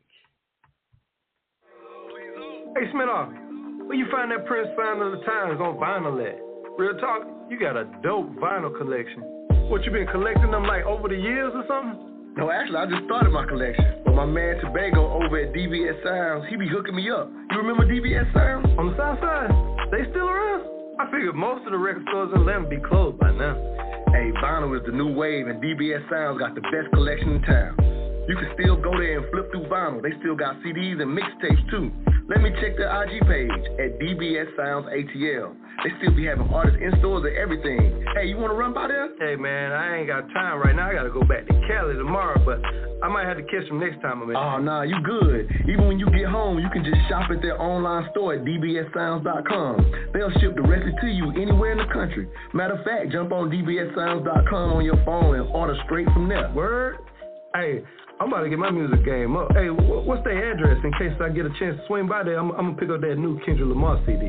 Oh, they at 6604 Highway 85, Riverdale, Georgia. Bet.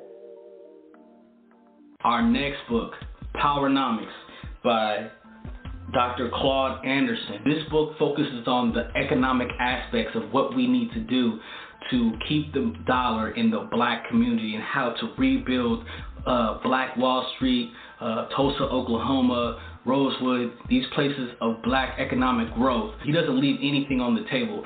Readability, this is about maybe a 5. It's about 217 pages, but it's a great read. In order for us to get things done, we have to get things done economically as well, not just politically. So that means we don't just march in the streets. He's trying to teach you how to bounce the black dollar in the black community, the importance of starting black business, the importance of giving our money to black businesses.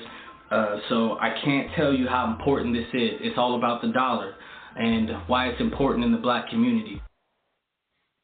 Welcome back to the Mental Dialogue Talk Show. I'm your host, Montoya Smith, a.k.a.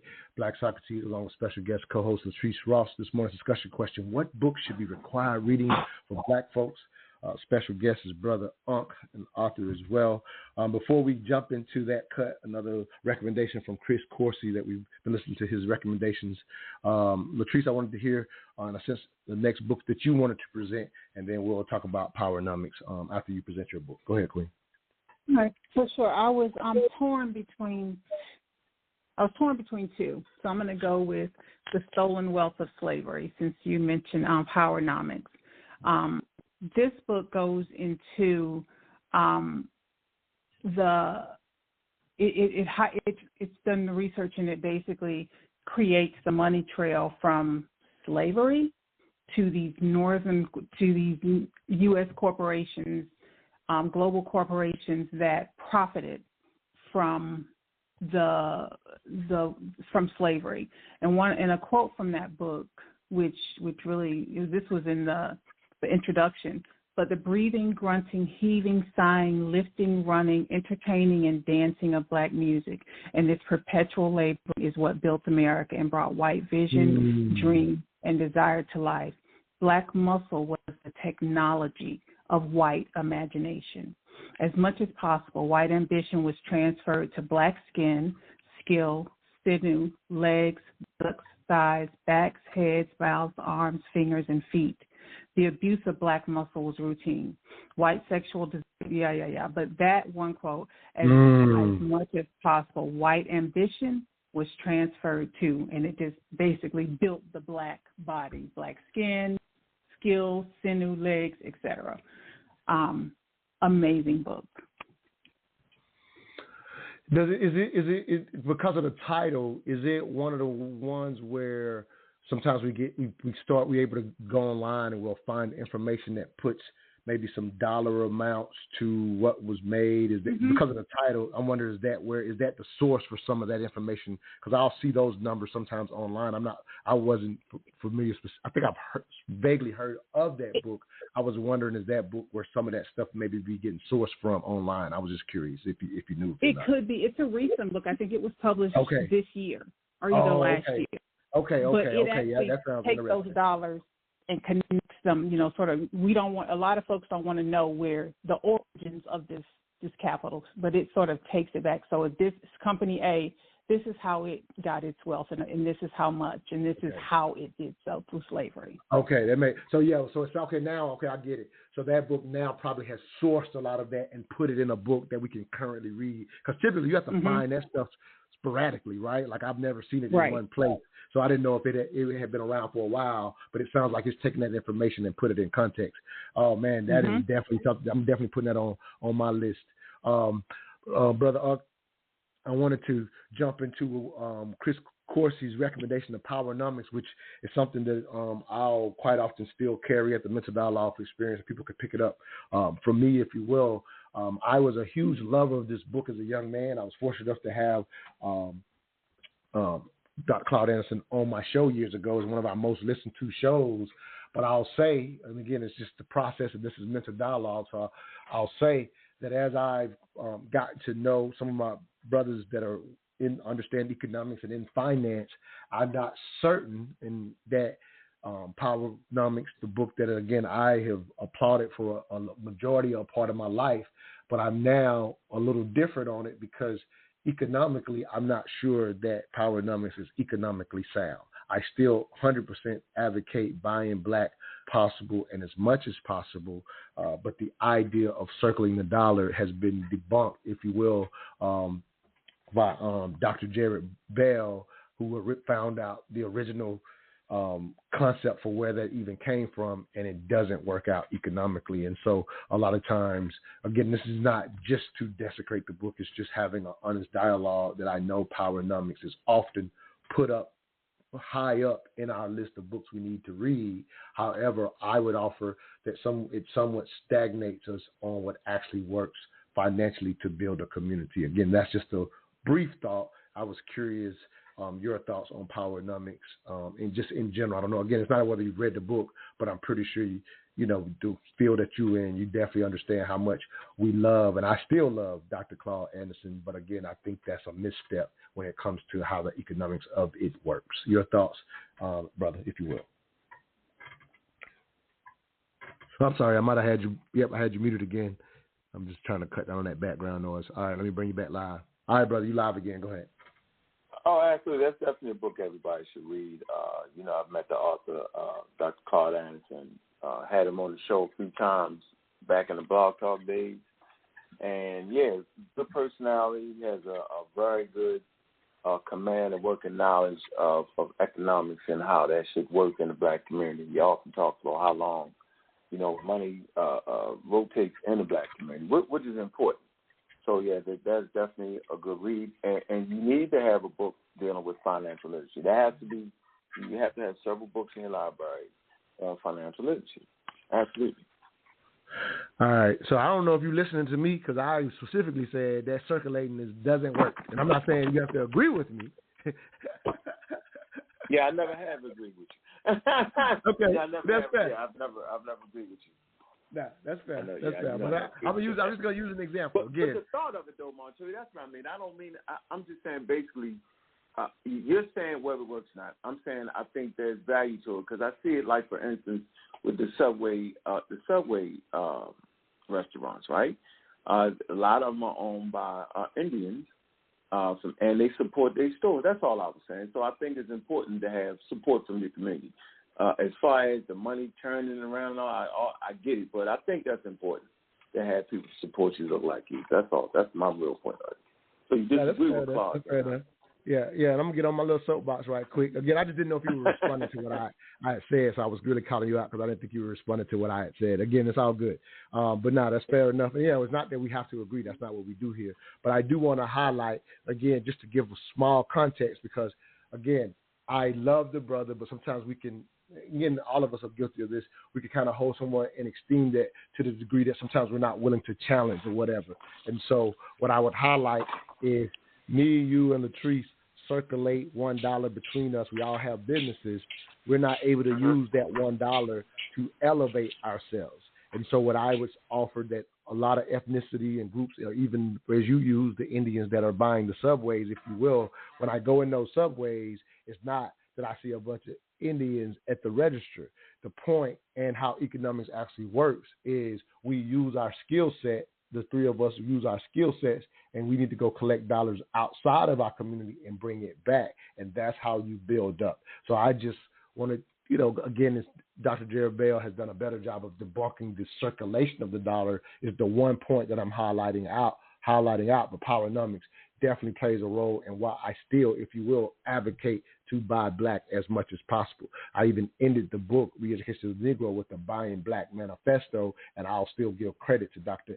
Claude Anderson into my understanding of supporting our own, and I highlight those things. So I'm not taking everything away from them, but I do challenge that one, I would say, misstep, and it's not a small misstep, because a lot of times I see in our community, when it comes to the way we want to build up the community, we're advocating for something that financially will not work, and actually are having arguments over how to do that.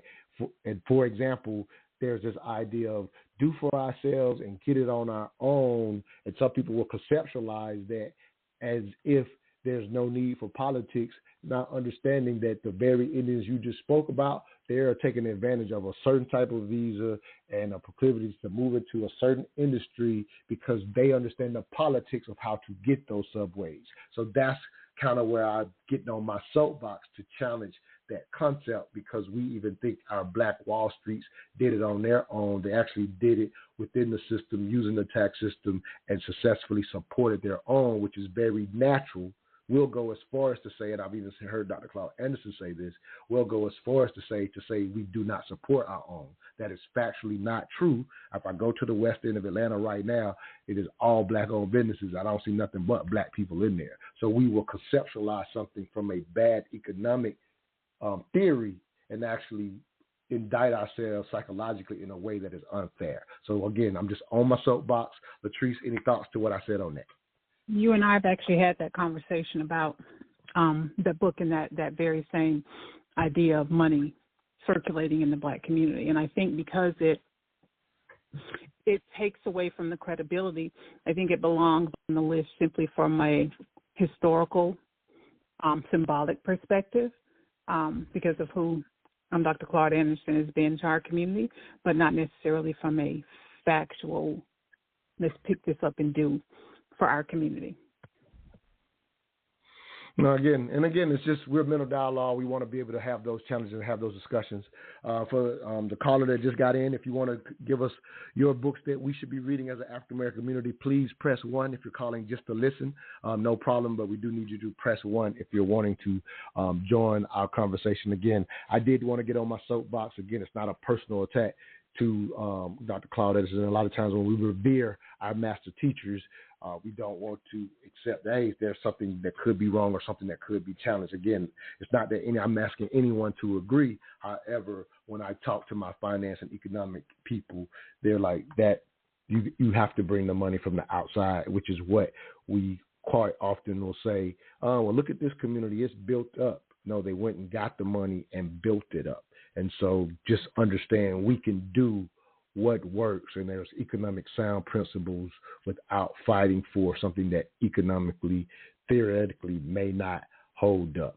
All right, let me go to this next break. Again, if you want to get in, 646-787-1691. You do have to press 1 if you want to share any books that we should be reading. When we come back out of break, I'll be getting Latrice's and Brother Unk's, our special guest, their books that they think we should be reading. I will highlight the 2 books that I think we have to read as well coming out of this break. We'll be right back. You're listening to the Mental Dialogue Talk Show, where all I ask is that you think.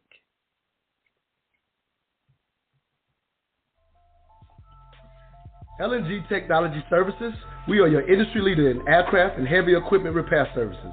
In commercial business for over 15 years, LNG technicians have over 150 years of equipment-specific knowledge and are known industry-wide for returning worn-out, broken, and overused ground support equipment back to the user in working better than new conditions. For a service job done right at a value unparalleled in the industry, contact LNG Technology Services at 478-781-4860. Again, for a service job done right, that number is 478-781-4860. LNG Technologies is a Mental Dialogue Gold member and proud sponsor of the Mental Dialogue community.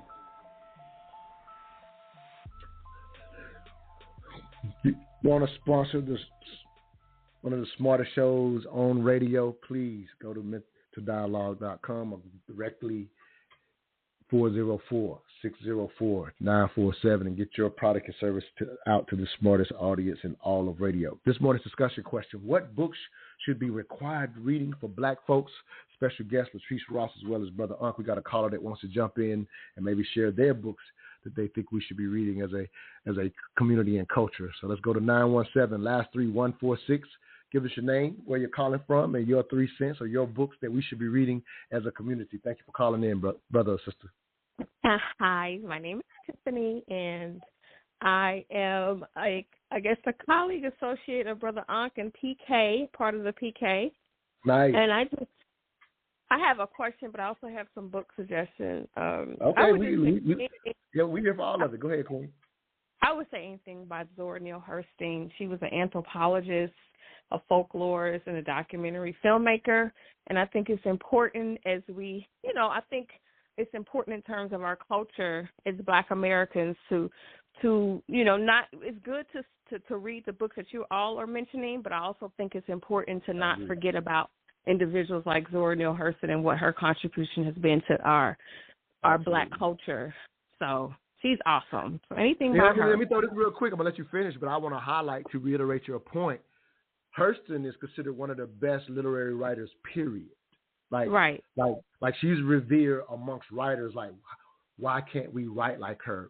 Period. That's world renowned, understood. So yes, bring that aspect. Because to your point, quite often we are always pointing to the actual stuff, right? And just missing the beauty of literacy in itself and our fiction writers like Zora Neale Hurston. So go ahead. But even more than that, she was documenting a lot of historical things that were going on. Absolutely. And I think it's just important for us to really hold on to because, we get in conversations today about, Black folks don't have culture. That's such a lie. Like we have, we ooze and ooze with culture. And I think that we need to, we need to highlight more of those things. So that was that. And my question was, I thought maybe I heard wrong. I just wanted to ask, did you mention something earlier in the broadcast about, in Europe, because they lived in cold climates, they were, I guess, barbaric to one another versus Africans and or those who lived on the African continent living in warmer climates. Therefore, we lived in harmony. I wasn't sure if that was how you felt about it now, or if that's how you felt about it earlier in your journey and you changed it. So I'm a little. Okay, I got you. So and again, I was running through a lot of things. I was just highlighting. What I was highlighting was when I was reading the destruction of black civilization by Chancellor Williams. I was just highlighting that reading that book exposed me to, because prior to that book, Brother Uncle, again, always kind of gives me credit for losing some of the construct of race. But again, by me, I was just pointing out when I read that book, it opened me up to what I call the human experience, and realizing that humans of all cultures, based on circumstances, if you will, based on circumstances, will respond in similar ways. So I was just kind of pointing out that when some of those tribes experience the land becoming desert, they kind of devolved from where they may have been 200 years before that or 500 years before that. Some of them devolved into some savagery based on the landscape. And so I was just highlighting that when you think about the European continent and what their geographic experience is, I was just highlighting that it probably played a role in what we see in their culture up until now. I was just highlighting they come from a culture where there was a lot of scarcity. That's kind of all I was just pointing out, not trying to state anything factual. I was just saying that me reading that book helped me understand, and it made me read other cultures. I used to only read about us, is my point. And so I was just highlighting the destruction of civilization, realizing what happened on the tribe, and to Brother Unk's point, each group has its agency. It helped me understand not to make everything black the same. So that's really my bigger point. Since you asked the question, I'm trying to develop it to hopefully help you understand kind of what I was saying. But I wasn't stating anything factually. I was just kind of pointing out how it helped me move through seeing be better at seeing that humans, all groups, and I've read about other cultures' history now, and I keep seeing the same thing. When their hierarchical needs are met, civilization rises. When it's not, those groups jump into battle, and I just highlighted regardless of where they are. And geography can play a big role. So that's kind of what I was trying to say, if that makes sense. Okay, fair enough. Thank you. I think you said you had a couple more books too. I think you had maybe give us another book, and then we're gonna go to our guest. I don't have. Okay, I think you said you had several. I was just making sure you got everything out. Now you good, Queen. I love it. That's enough. I just want to make sure we let you get everything out. But thank you for calling in, Queen. Thank you. All right. Yeah, definitely appreciate that. All right. Bye. All right, Brother Unk. Any books? Let me bring you back live, brother. It was one of your people. I'm sorry I had you muted because you had the background noise. I didn't realize I had you muted because I'm pretty sure you wanted to shout your girl out because I know y'all run together. Yes. Oh, yeah, man. That's a PK epistle right there, an integral part of bringing scientific literacy and those little books like that to the forefront. Very important. She's definitely inspired and pushing the community forward, man. We appreciate the work of all the sisters we had in the PK. We really do. So, okay. All right, I'm going to mention two books because they're small books, but I feel like these two small books, when I wrote, you can call it a pamphlet if you want. I think it's important for African Americans to read it because we don't read this type of material. And the first book I authored is The Chronology of Human Evolution, and the companion to that, which inspired me, is The Chronology of the Bible, Challenge to the Standard Version by Dr. Ben. And in the back of the book, I have questions. I want to read two of these questions.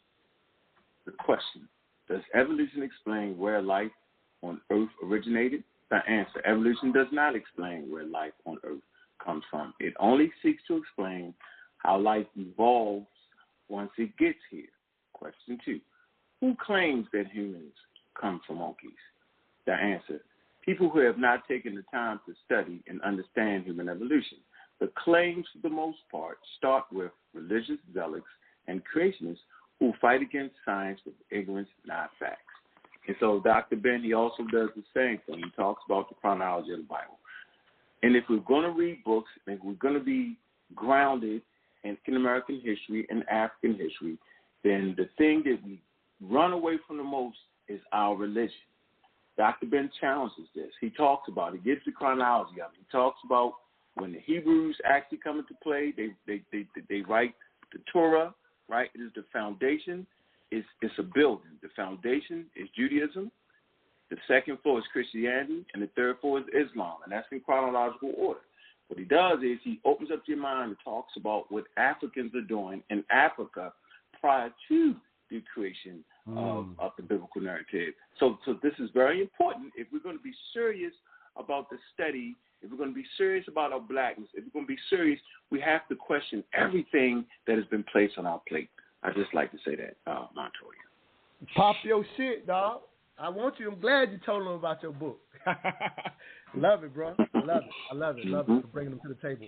Latrice, if you will, I love the fact that Tiffany is reminding us to make sure we're delving into, literacy, when it comes to our community with the Zora Neale Hurstins or whatever. I think Baldwin is the greatest writer of our time from a personal standpoint. And like I said, I think Brother Eddie Glaude is doing his thing. And I would highlight the contemporary. I think the Baldwin of our era is Brother Ta-Nehisi Coates, who's just reading a new book that I need to get. I'm pretty sure you know the name of it. I need to go get this week.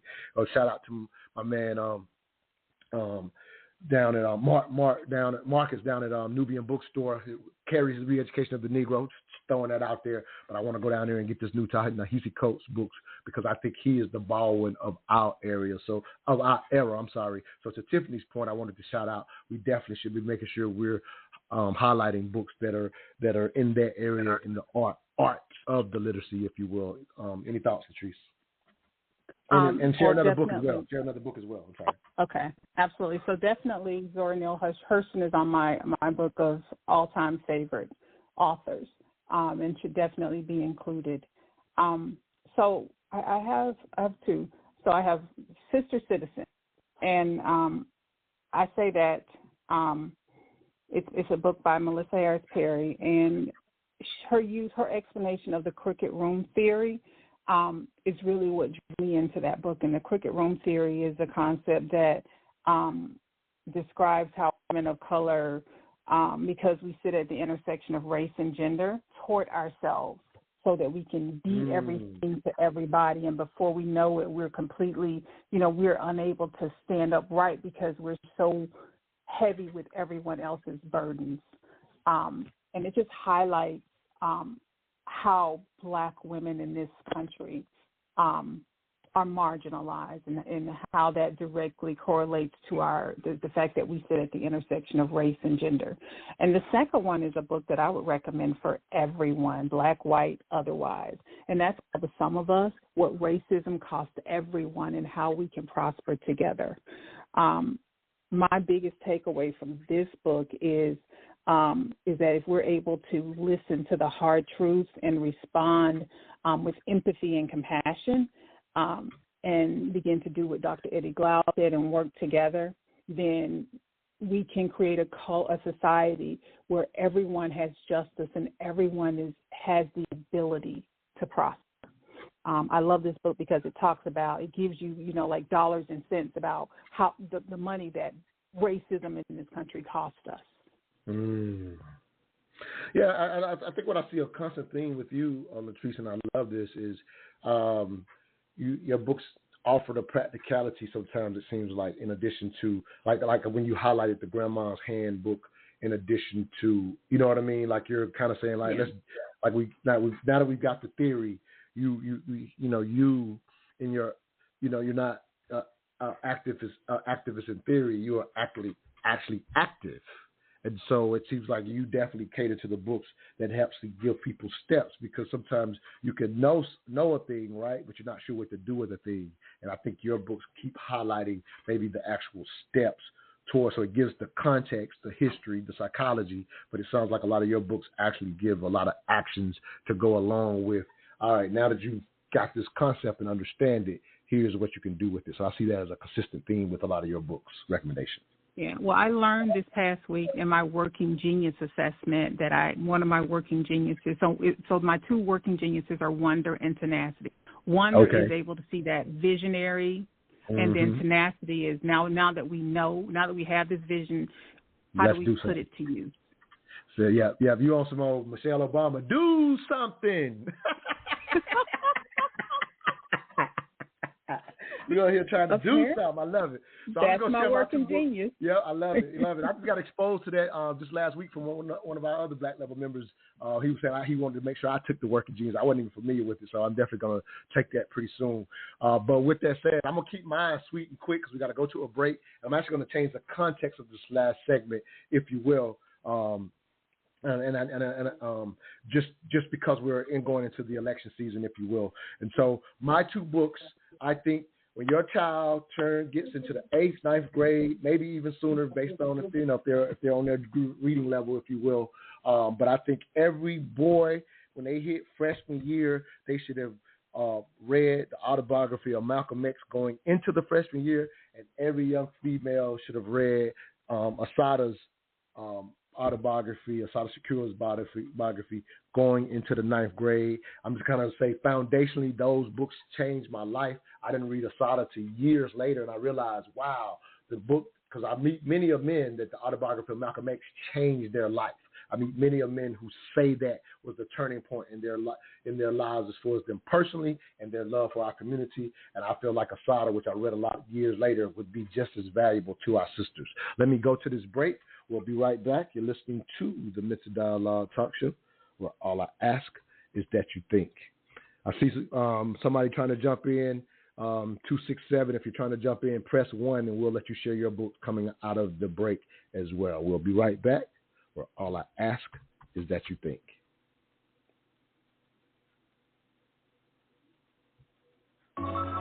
What happens when your customers call your business and you're too busy to answer or call them back in a timely manner? You lose that business. Shockingly, 61% of inbound calls go unanswered. But fear not, TCHmedia.ai is here to change the game. We specialize in capturing, nurturing, and converting your prospects into loyal customers. With our state-of-the-art communication solutions, no interaction will be left behind. When you miss a call, we've got you covered with automatic, engaging texts that keep your prospects connected and eager to choose you over your competitors. Don't let potential customers slip away. Make the smart choice with TCHmedia.ai and skyrocket your conversions today. TCHmedia.ai is here to change the game. Shout out to TCH Media, if you will. I got the owner of TCH Media, Haj Bakari, on the line. Good morning, King. How you doing? How you doing this morning? I'm really, really good, man. Montoya, thank you very much for having me. No, absolutely. So if you need you need to get AI helping you with your business, this is the man you go to, Haj Bakari with TCH Media. But I brought him on real quick, y'all, to highlight this brother has started a business mixer every first Sunday. The next one is tomorrow. And so I wanted to give any of our listeners an opportunity here in the Atlanta area how to get connected to your business mixer, not only to possibly meet with TCH Media, but also to highlight your business. But I'll let you tell them, if you will, give them a quick blurb on how they can get in contact and be a part of your business mixer, and tell them the name of it and everything, brother. But thank you for being a sponsor of the Mental Dialogue Talk Show. But again, wanted to highlight what you're doing in the community as well. Thank you for being on, King. Once again, thank you very, very much. My name is Haji Bakari Sila. I'm the owner of TCH Media AI. I'm also the owner of Bakari's Flambé's Pizza here in Atlanta at 576 Lee Street, Southwest Atlanta. So we do a business mixer once a month. We call it Fresh Sunday Mixer, and we bring brothers and sisters together, really inform them about AI and some of the disruptive things that it's doing now, and how especially businesses can leverage AI to grow. And so tomorrow, November 3rd, we are having one of those kind of mixer where we're going to be talking about the 7 keys. Now, 7 keys are 7 fundamental principles of business that I've literally seen in my whole process of, going through the entrepreneur journey, and how they're intertwined with AI and how businesses can use it to grow. So we're going to be talking about all of that. It's going to be a great conversation, and we want everybody to be a part of it. What time and where? How do they get information to look up that information? Where's the quickest place they can go to see the information for how to attend your thing tomorrow? Thank you for being on, King. Well, the time the event starts at 6. It goes from 6 to 9 p.m. We're going to be there the whole time having this conversation. The website is tchmedia.ai, tchmedia.ai. And some of the information is also posted on my Instagram, and it's Haji Bakari, just Haji Bakari on Instagram, and there's a whole lot of posts about the event tomorrow. No, absolutely. If anybody has connections to me, I can send you that info as well. But thank you for coming on, brother. I just wanted to highlight what you're doing with your business mixer. Hate, I'm gonna miss this one, but I can't wait to make the next one. Sorry, thank you so much. Look forward to seeing everyone. I'm sorry, I missed him. All right, 267, last 283. Give us your name, where you're calling from, and what books you think should be required reading for Black folks. Thank you for calling. No problem. My name is Marcus. I'm calling from outside of Philadelphia, you can say. I'm a pseudo killer too, brother. Shout out to the pseudo killers. Yeah, y'all named a lot of great books, and I'm in agreement with them all. I'm also in agreement with your point on Powernomics. I think that just for its historical references, I think the sister reference has its value. Yeah, but absolutely. I think we see more. We now understand a little bit more about the economics in America and the global economy, and things that we may need to tweak with that. Thank you. But there's you talked about post-traumatic slave syndrome, the book by Dr. Joy DeGruy. That's a great book. I would cohort that with a book by Robert Sapolsky called Behave, that deals with not only the not necessarily culture, but the biological effects that come from experiences slavery and such like that. So I would read those. I haven't heard of that one. Yeah, I would read those two together. But there's a small book by J.A. Rogers that is From Superman to Man that is excellent in dialogue. The way it's written can help expand in the ability to communicate history and to communicate the development of human society. I think that's an excellent book. And then another book that I think is excellent is a book by Bell Hooks, Salvation, Black People in Love, where she talks about how the structures of family and the oppression, that there is a central theme that can help us at least minimize the effects, and that is Black love, the ability for Black men and Black women to love each other and love their children and to love their community in a way in which we can develop a more healthy community. Nice. What's the name of that book again, brother? Because I need to pick that up when I go get to Ta-Nehisi Coates. I'm just shouting out my man, Nubian Bookstore. I want to make sure I get this book because, again, anything that's advocating Black love in a healthy way, I need to learn more about it. What's the name of it again, brother? Thank you for calling in. So it's called Salvation, Black People in Love by Bell Hooks. Got it. Salvation, Black People in Love. I got it, brother. We actually got somebody else that wants to jump. Oh, go ahead, Latrice. What was the first book you mentioned? That book, Behave by Robert Sapolsky. Okay, and Behave. He talks about not just slavery. Yeah, hey, brother, I got somebody else that want to jump in, so I thank you. Sorry to cut you off. We only got a few more minutes, so I want to make sure I get the next person's call in as well. But thank you for those 3 books. I'm actually going to get that Salvation one for real. All right, next. Yeah, thank you, brother. All right, next, brother, I can't see your brother and sister. I can't see your number, but if you can hear me, you're live on the air. If you want to share a few books. Yes. Thank you very much, this brother Michael. What I want to tell you that why Black people cannot also learn about the history of the world. For example, Cyrus the Great when in Babylon conquered the Babylon. Cyrus the Great without the Jewish people. So let me do this, brother, because we're short on time. Sorry to cut you off. Can you share the book? I'm not cutting you off. I'm just asking you to share the book versus explaining it, just because we're short on time.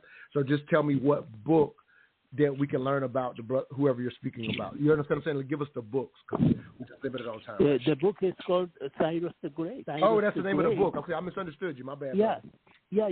Cyrus the Great, who after conquering Babylon, freed the Jewish people and give them money. I mean, at that time it was gold, and said, "Go and make your houses bigger so nobody can come and enslave you again." So why we all learn from each other? I mean, yes, so it's called Cyrus the Great? I mean, slavery was abolished over 2,500 years ago, but we saw that it came back again. And that's not, of course, a good, pleasant way, but unfortunately we have to keep fighting that slavery abolished from all over the world. Thank you for the book recommendation. Appreciate your call in, brother. Appreciate you very much. All right, we only got 5 minutes left. Thank you. Thank you very much. I was going to share another piece for Re-Education of the Negro, but we're limited in time. I think I can sneak it in, because my bigger point, I wanted to just kind of change the trajectory, because we're actually about to go into an election here on 11/5 for those who have not voted. And I just thought it was only fair to highlight. We just started a new show, YouTube, on our Mental Dialogue YouTube page called Politically Conscious. So definitely wanted to highlight our new show, where we're actually taking the kind of the concept that we do here, have these hard conversations on race, sex, and culture. I'm quite often bringing experts to the table to discuss those things. So I have a couple of political junkies, if you will, in which I highlight what's going on in politics. And so I'm going to extend the show just a little bit, just to share something that came on the show. Latrice, if you do have an extra few minutes, I would love to hear your responses, like a 5-minute clip. But we're going to get through these last few minutes here or whatever. But I want to thank both you and Brother Unc for all of the books that you brought to the table. And again, just because we're going into the election, I'm going to do the extension just so that we can have a small, short conversation about getting ready for this election. Again, it's just being doing something that's appropriate for the moment. But with that said, I'm going to go to you, Brother Unc, if you will. I want to say thank you for all the different books that you shared with us, and any contact information that you want to get out to people. Let's get that out now before we do the extension of the show. You're welcome to stay on. It's only going to be an extra 10 minutes on the extra part of the show, so you're welcome to stay on if you want. But if you're not able to stay, I wanted to make sure you gave out your public information and how people can follow all the things you're doing on YouTube. But thank you for being on today, King. Hey, man, thanks a lot, man. I just like to say shout out to Brother Marcus, man, and Sister Tiffany. The pseudo killers were definitely listening. We fight against pseudoscience with misinformation that's been rabid in our community as we quest to learn about African American history and Black history and deep-seated African history. It was filled with a lot of pseudoisms, and I harken back to the words of the great John Henry Clark. He says, "Study your oppressive history first." Chancellor William also says this in his work. Why would I go to Europe first? The caller called in and talked about Cyrus the Great. I know a lot about him because I listened to the great historians, John Henry Clark and Chancellor Williams. Absolutely study European history first, and in that you'll find how they stole all the artifacts in their museums. So, with that, man, I appreciate the conversation. I'm here for the long haul, and I can't wait to get into the little piece of the political aspect. I definitely got something to say about that. Okay, super cool. So we'll keep you on. And community skeptics, real Black atheism is on the rise. No, absolutely. Latrice, any public information you want to get out before we? And are you able to stay? I know I kind of put you on the spot. Are you able to stay on about 10 minutes? Yeah. Okay, I just want to make sure. But at the same time, you do a lot of work in the community, so let's get out your public information, because then I'm going to play this little 5-minute clip, and then we'll have a quick discussion on the clip for the political transition after the top of the hour. Sure. info@humanizingdiversity.com for my email address, and Latrice Ross on LinkedIn, Treese Ross on other social media. Love it.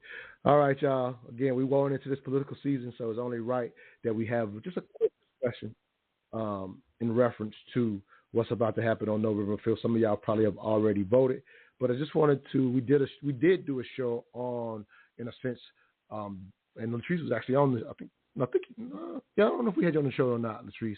Did I have you on the show when we talked about black voting? Maybe like a month ago. Were you on that show with us? On Mental Dialogue? I think so. Yeah, I think you were on that show. I don't know, because one was canceled.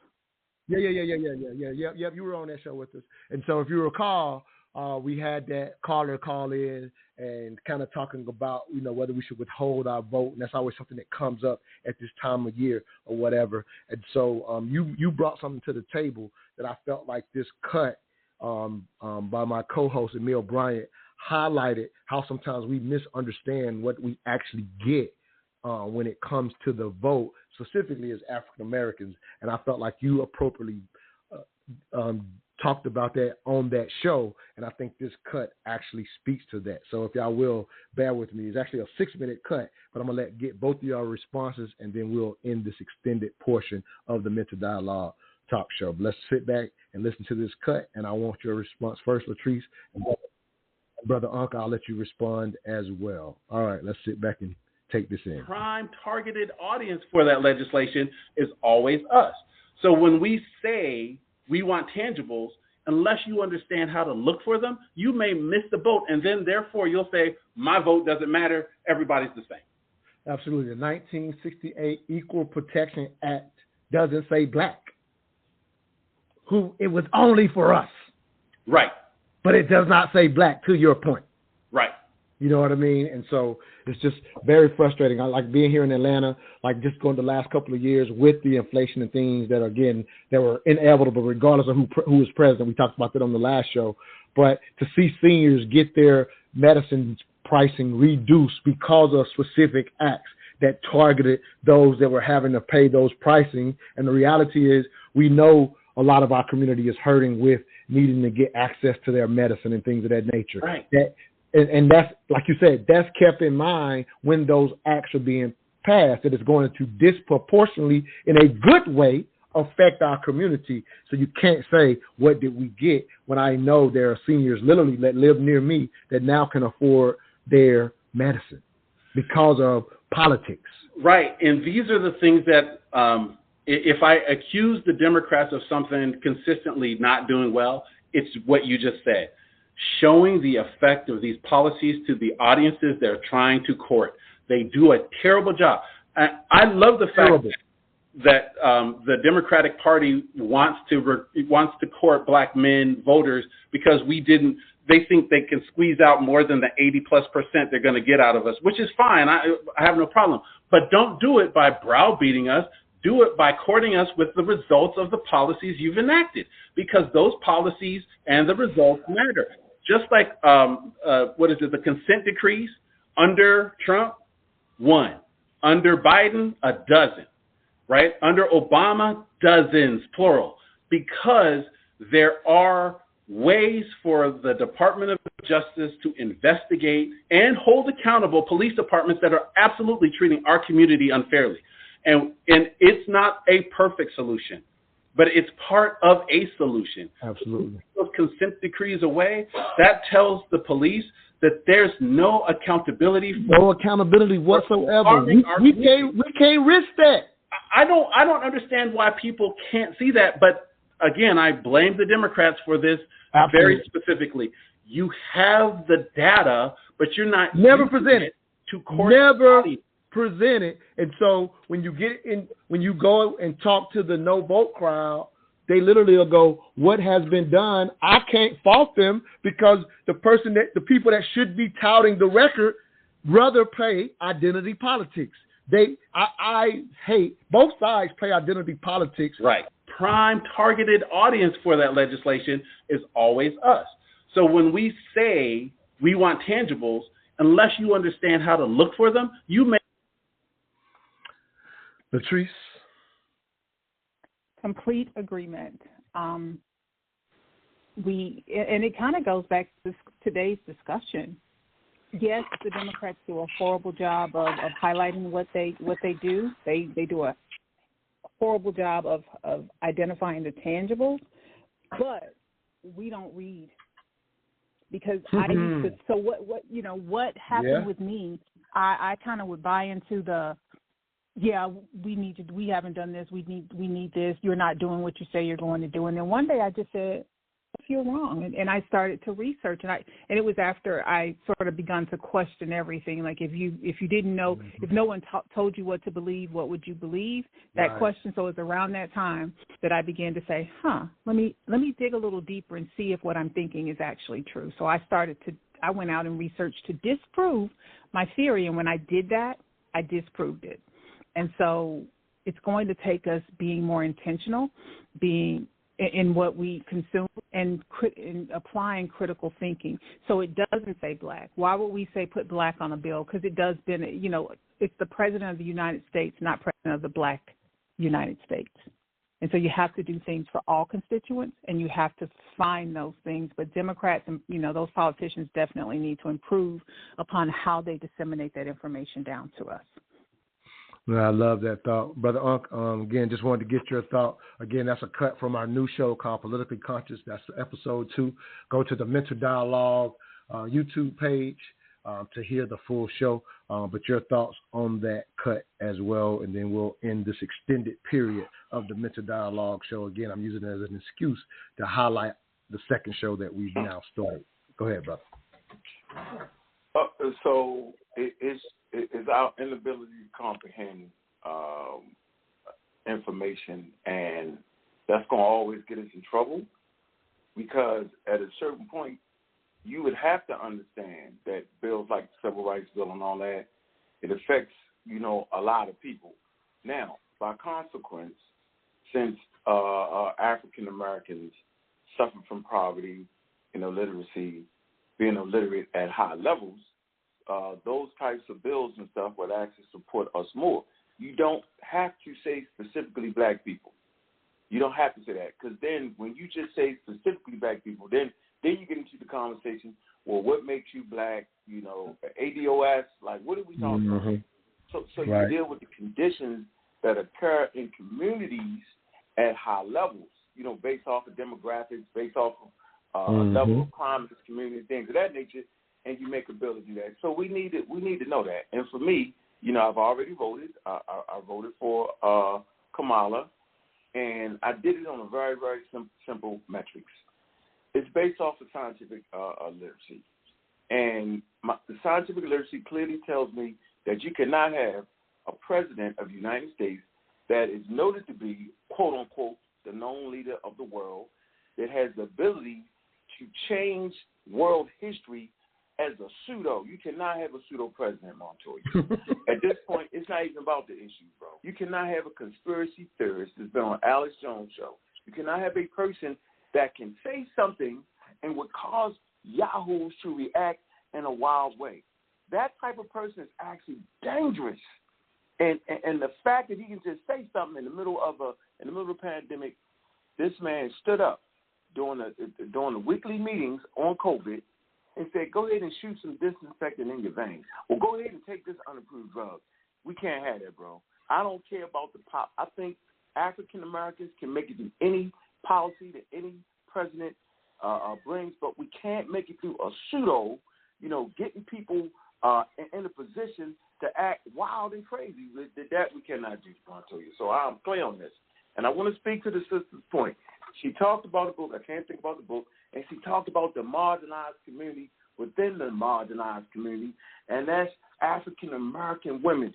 She is so right about that. And I want to ask the panel: do we understand that black women are marginalized, and do we understand the very fact that Kamala may resemble a black woman? A lot of black men not voting for him. Why is that? What is the mental instability of that?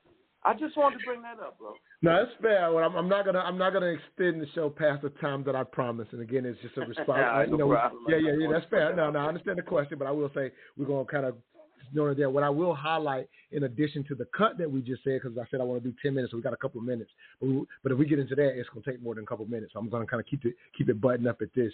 But another aspect again, and for me, I'm just for anybody that's listening, or if you're a first-time listener, obviously Brother Unc stated his opinion of who he's voting for. I'm not doing this dialogue for who to vote for or who not to vote for. I'm doing this dialogue mostly about understanding, again, when people suggest that there's nothing been done for black people, that I wanted to debunk factually, which is easy to do. And I'll use another example where people will say, well, look at the Asian hate bill or whatever, and people will ask, well, you know, in a sense, what was done for black people? Because the bill itself was specifically, and again, this is not about a right or wrong, I'm just bringing facts to the table, but the Asian bill was specifically for people who were being harmed in reference to what was happening with COVID. There was an element of demonizing certain Asians because of specific to what was happening with COVID in China, if you will. And so any type of crime that was, in a sense, directed towards an Asian due to COVID, because COVID in itself would be, you know, in a sense, some violence. They wanted to add extended or extensive time on top of it if the only reason you're attacking this person is because you're relating it to what happened with COVID. I'm just highlighting what the bill specifically was. I'm highlighting that because there are already been hate bills that are in reference to race. They've been around for a lot of years already. So for people to, I'm not knocking people for not knowing this. I am highlighting that when you're saying, oh, they got an Asian hate bill, what about us? There's already extended time if somebody attacks you via race. If some of you may be too young to remember this, but those two white guys that got extended time for dragging the black man behind their truck, they got the elevated time that you get for a hate crime. It's for those who may be familiar with some of the inner city stuff, there's gang enhancement laws. If you're noted to be a gang member, you may get, you know, the time I may get as a non-gang member for robbing Latrice, it, you know, maybe 10 years. If there's a gang enhancement in law and a gangster, somebody who's noted to be in a gang robs her, they may get additional 5 years. So hate crime for race are already in place, and it's just stating the facts when we're always talking about what did we get versus what we did not get. So that's the end of our time. Just wanted to share an extended time to highlight. Go to YouTube page and listen to Politically Conscious. Our motto is, if you're tired of the propaganda, listen to us. All substance, no fluff. No fluff. See y'all next Saturday. All I ask is that you think.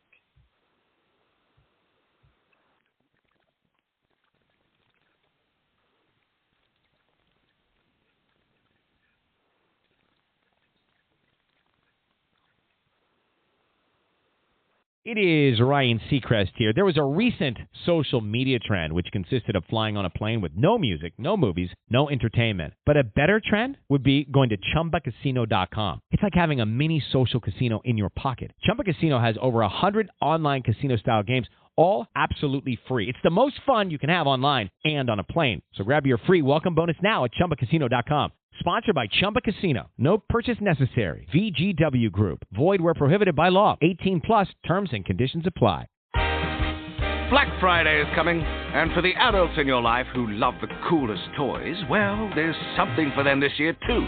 Bartesian is the premier craft cocktail maker that automatically makes more than 60 seasonal and classic cocktails, each in under 30 seconds at the push of a button. And right now, Bartesian is having a huge site-wide sale. You can get $100 off any cocktail maker or cocktail maker bundle when you spend $400 or more. So, if the cocktail lover in your life has been good this year, or the right kind of bad, get them Bartesian. At the push of a button, make bar-quality cosmopolitans, martinis, Manhattans, and more. All in just 30 seconds. All for $100 off. Amazing toys aren't just for kids. Get $100 off a cocktail maker when you spend $400 through Cyber Monday. Visit Bartesian.com/cocktail. That's BARTESIAN.com/cocktail.